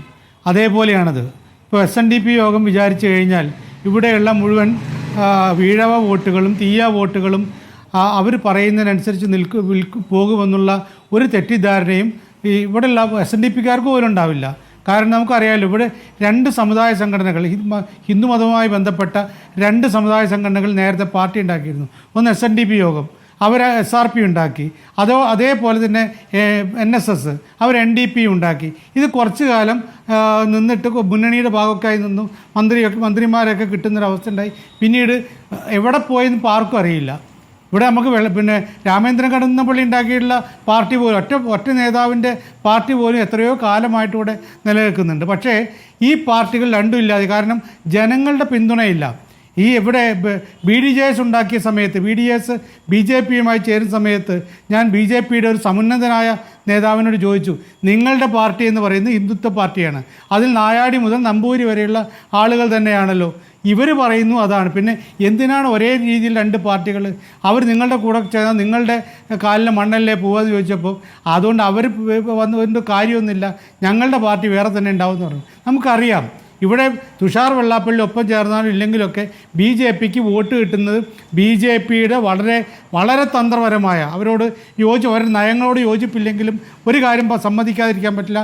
കേരളത്തിൽ ഇപ്പോൾ തന്ത്രപരമായ രൂപത്തിൽ രാഷ്ട്രീയം നടത്തുന്ന ഒരു പാർട്ടി ഉണ്ടെങ്കിൽ അത് BJP തന്നെയാണ്. വളരെ കൃത്യമായിട്ട് അവരുടെ ഹിന്ദുത്വ അജണ്ട അവർ പരമാവധി ഇടങ്ങളിലേക്ക് അടിച്ചേൽപ്പിക്കുന്നുണ്ട്, അത് എത്തിക്കുന്നുണ്ട്. അതിലേറ്റവും കൂടുതൽ പോകുന്നതും CPM വോട്ടുകളാണ്. കാരണം CPM-ൻ്റെ കാര്യത്തിൽ CPM-ൻ്റെ ബ്രാഞ്ച് തലത്തിലുള്ള പ്രവർത്തനങ്ങളൊക്കെ നമുക്കറിയാവുന്നതാണ്. പണ്ടുണ്ടായിരുന്ന ബ്രാഞ്ചിൻ്റെ ദൃഢതയൊന്നും ഇപ്പോൾ ഇല്ല. അവിടുന്ന് അങ്ങോട്ടേക്കുള്ള കമ്മിറ്റികളുടെ കാര്യത്തിൽ ലോക്കൽ കമ്മിറ്റി മുതലുള്ള കാര്യം പറയാനുമില്ല, പേരിനതൊക്കെ ഉണ്ടെന്നേ ഉള്ളൂ.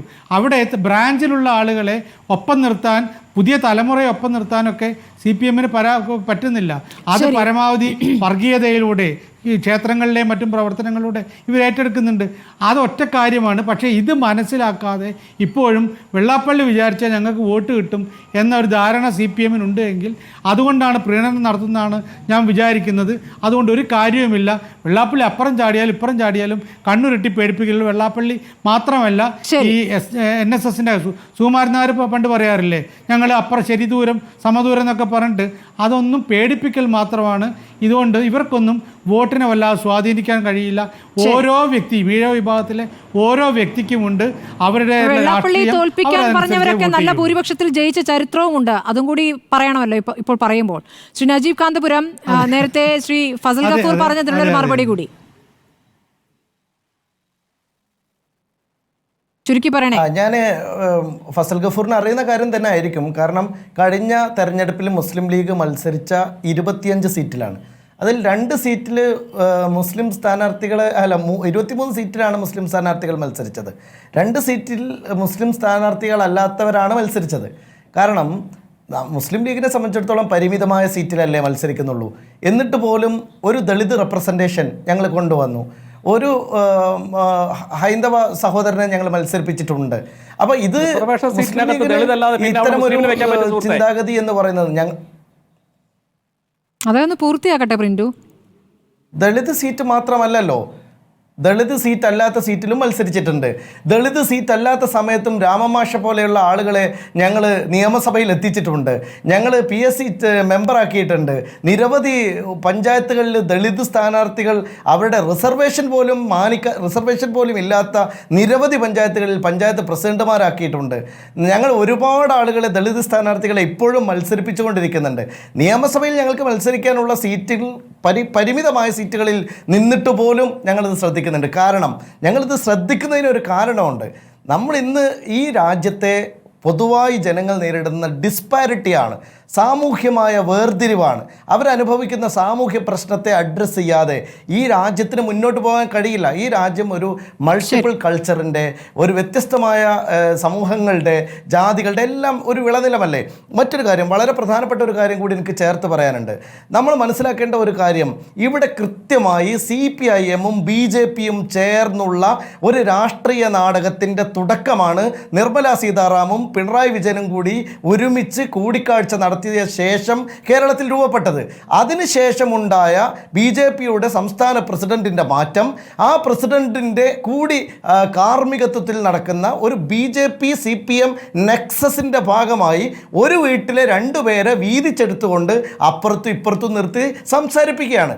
ഈ വർഗീയത കൊണ്ടൊക്കെ കേരളത്തിലെ ജനങ്ങൾക്ക് എല്ലാം മനസ്സിലാവും. സ്മൃതി, നിങ്ങൾ മനസ്സിലാക്കേണ്ട ഒരു കാര്യം, ഇന്ത്യയിൽ ഇന്ന് നടക്കുന്ന എല്ലാ കാര്യങ്ങളും, അതുപോലെ ഈ നമ്മുടെ രാജ്യത്ത്, ലോകത്ത് നടക്കുന്ന എല്ലാ കാര്യങ്ങളും എല്ലാവരുടെയും കൈകളിൽ എത്തുന്ന വിജ്ഞാനത്തിൻ്റെ, വൈജ്ഞാനികതയുടെ ഒരു ഡെമോക്രാറ്റിക് ആയിട്ട് മാറിയ ഒരു കാലത്താണ് ഞാനും നിങ്ങൾ ജീവിക്കുന്നത്. അപ്പോൾ ഇതൊന്നും മണ്ടന്മാരല്ല. സജീവം പറഞ്ഞതുപോലെ വളരെ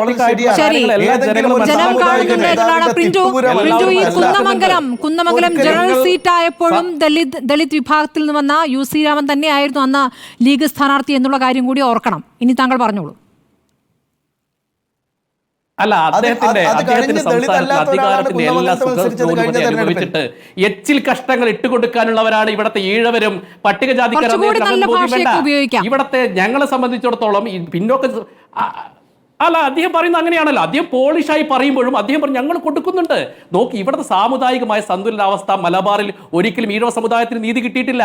നിങ്ങൾ നോക്കൂ, എത്ര MLA-മാരുണ്ട്. നിങ്ങൾ നോക്കൂ, UDF-ന് ഒരു MLA-മാർ പോലും ഈഴവ സമുദായത്തിന് ഈ കേരളത്തിലില്ല. മലപ്പുറം ജില്ലയിൽ നിന്ന് ഒരു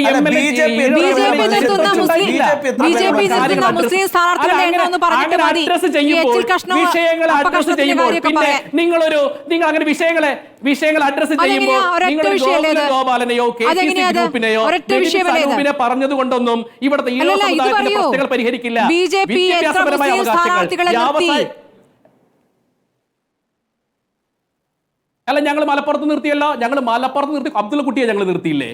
മലപ്പുറത്ത് പാർലമെന്റ് സീറ്റിനകത്ത് ഞങ്ങൾ അബ്ദുള്ള കുട്ടിയെ ഞങ്ങൾ നിർത്തിയില്ലേ? വളരെ പ്രധാനപ്പെട്ട സീറ്റിനകത്ത്. അതുപോലെയല്ല നജീബേ, അല്ല, രാജ്യത്ത് പല സ്ഥലങ്ങളും മുസ്ലിം സമുദായം ഞങ്ങൾക്ക് എന്നാണ് വോട്ട് ചെയ്യുകയോ ജയിപ്പിക്കാവുന്ന സംവിധാനം വരുന്ന സമയത്തൊക്കെ ഞങ്ങൾ നിർത്തും. അതിനകത്ത് ഒരു സംശയം വേണ്ട. ഈ കേരളത്തിനകത്ത് ഏറ്റവും അധികം അവഗണന അനുഭവിക്കുന്ന വിഭാഗം പ്രത്യേകിച്ച് മലബാറിലെ തീയന്മാരാണ്. അതിനകത്ത് 4-5 പ്രമാണിമാരെ കാണിച്ചുകൊണ്ട് ഈ അവിടെ വലിയ രീതിയിൽ പുരോഗതി ഉണ്ടെങ്കിൽ കാണിക്കും. നിങ്ങൾ വ്യാവസായിക പുരോഗതി പ്രമാണിമാരെ കുറിച്ച് മാത്രമല്ല, അത് പ്രിന്റു ശ്രദ്ധിച്ചു കേട്ടിരുന്നെങ്കിൽ ഇത് പറയുമായിരുന്നില്ല. നമുക്ക് നോക്കാം, സമയം കഴിയുന്നതുകൊണ്ടാണ്. ഇനി നമുക്ക് വെള്ളാപ്പള്ളിക്ക് ലഭിക്കാൻ പോകുന്ന വൻ സ്വീകരണത്തിന്റെ അന്ന് ഈ വിഷയം വീണ്ടും എടുക്കാം. അപ്പൊ വീണ്ടും ഇരിക്കാം പ്രിന്റു. വളരെ നന്ദി നജീബ് കാന്തപുരം, ഫസൽ ഗഫൂർ, A സജീവൻ, പ്രിന്റു മഹാദേവ് ചർച്ചയിൽ പങ്കെടുത്തതിന്.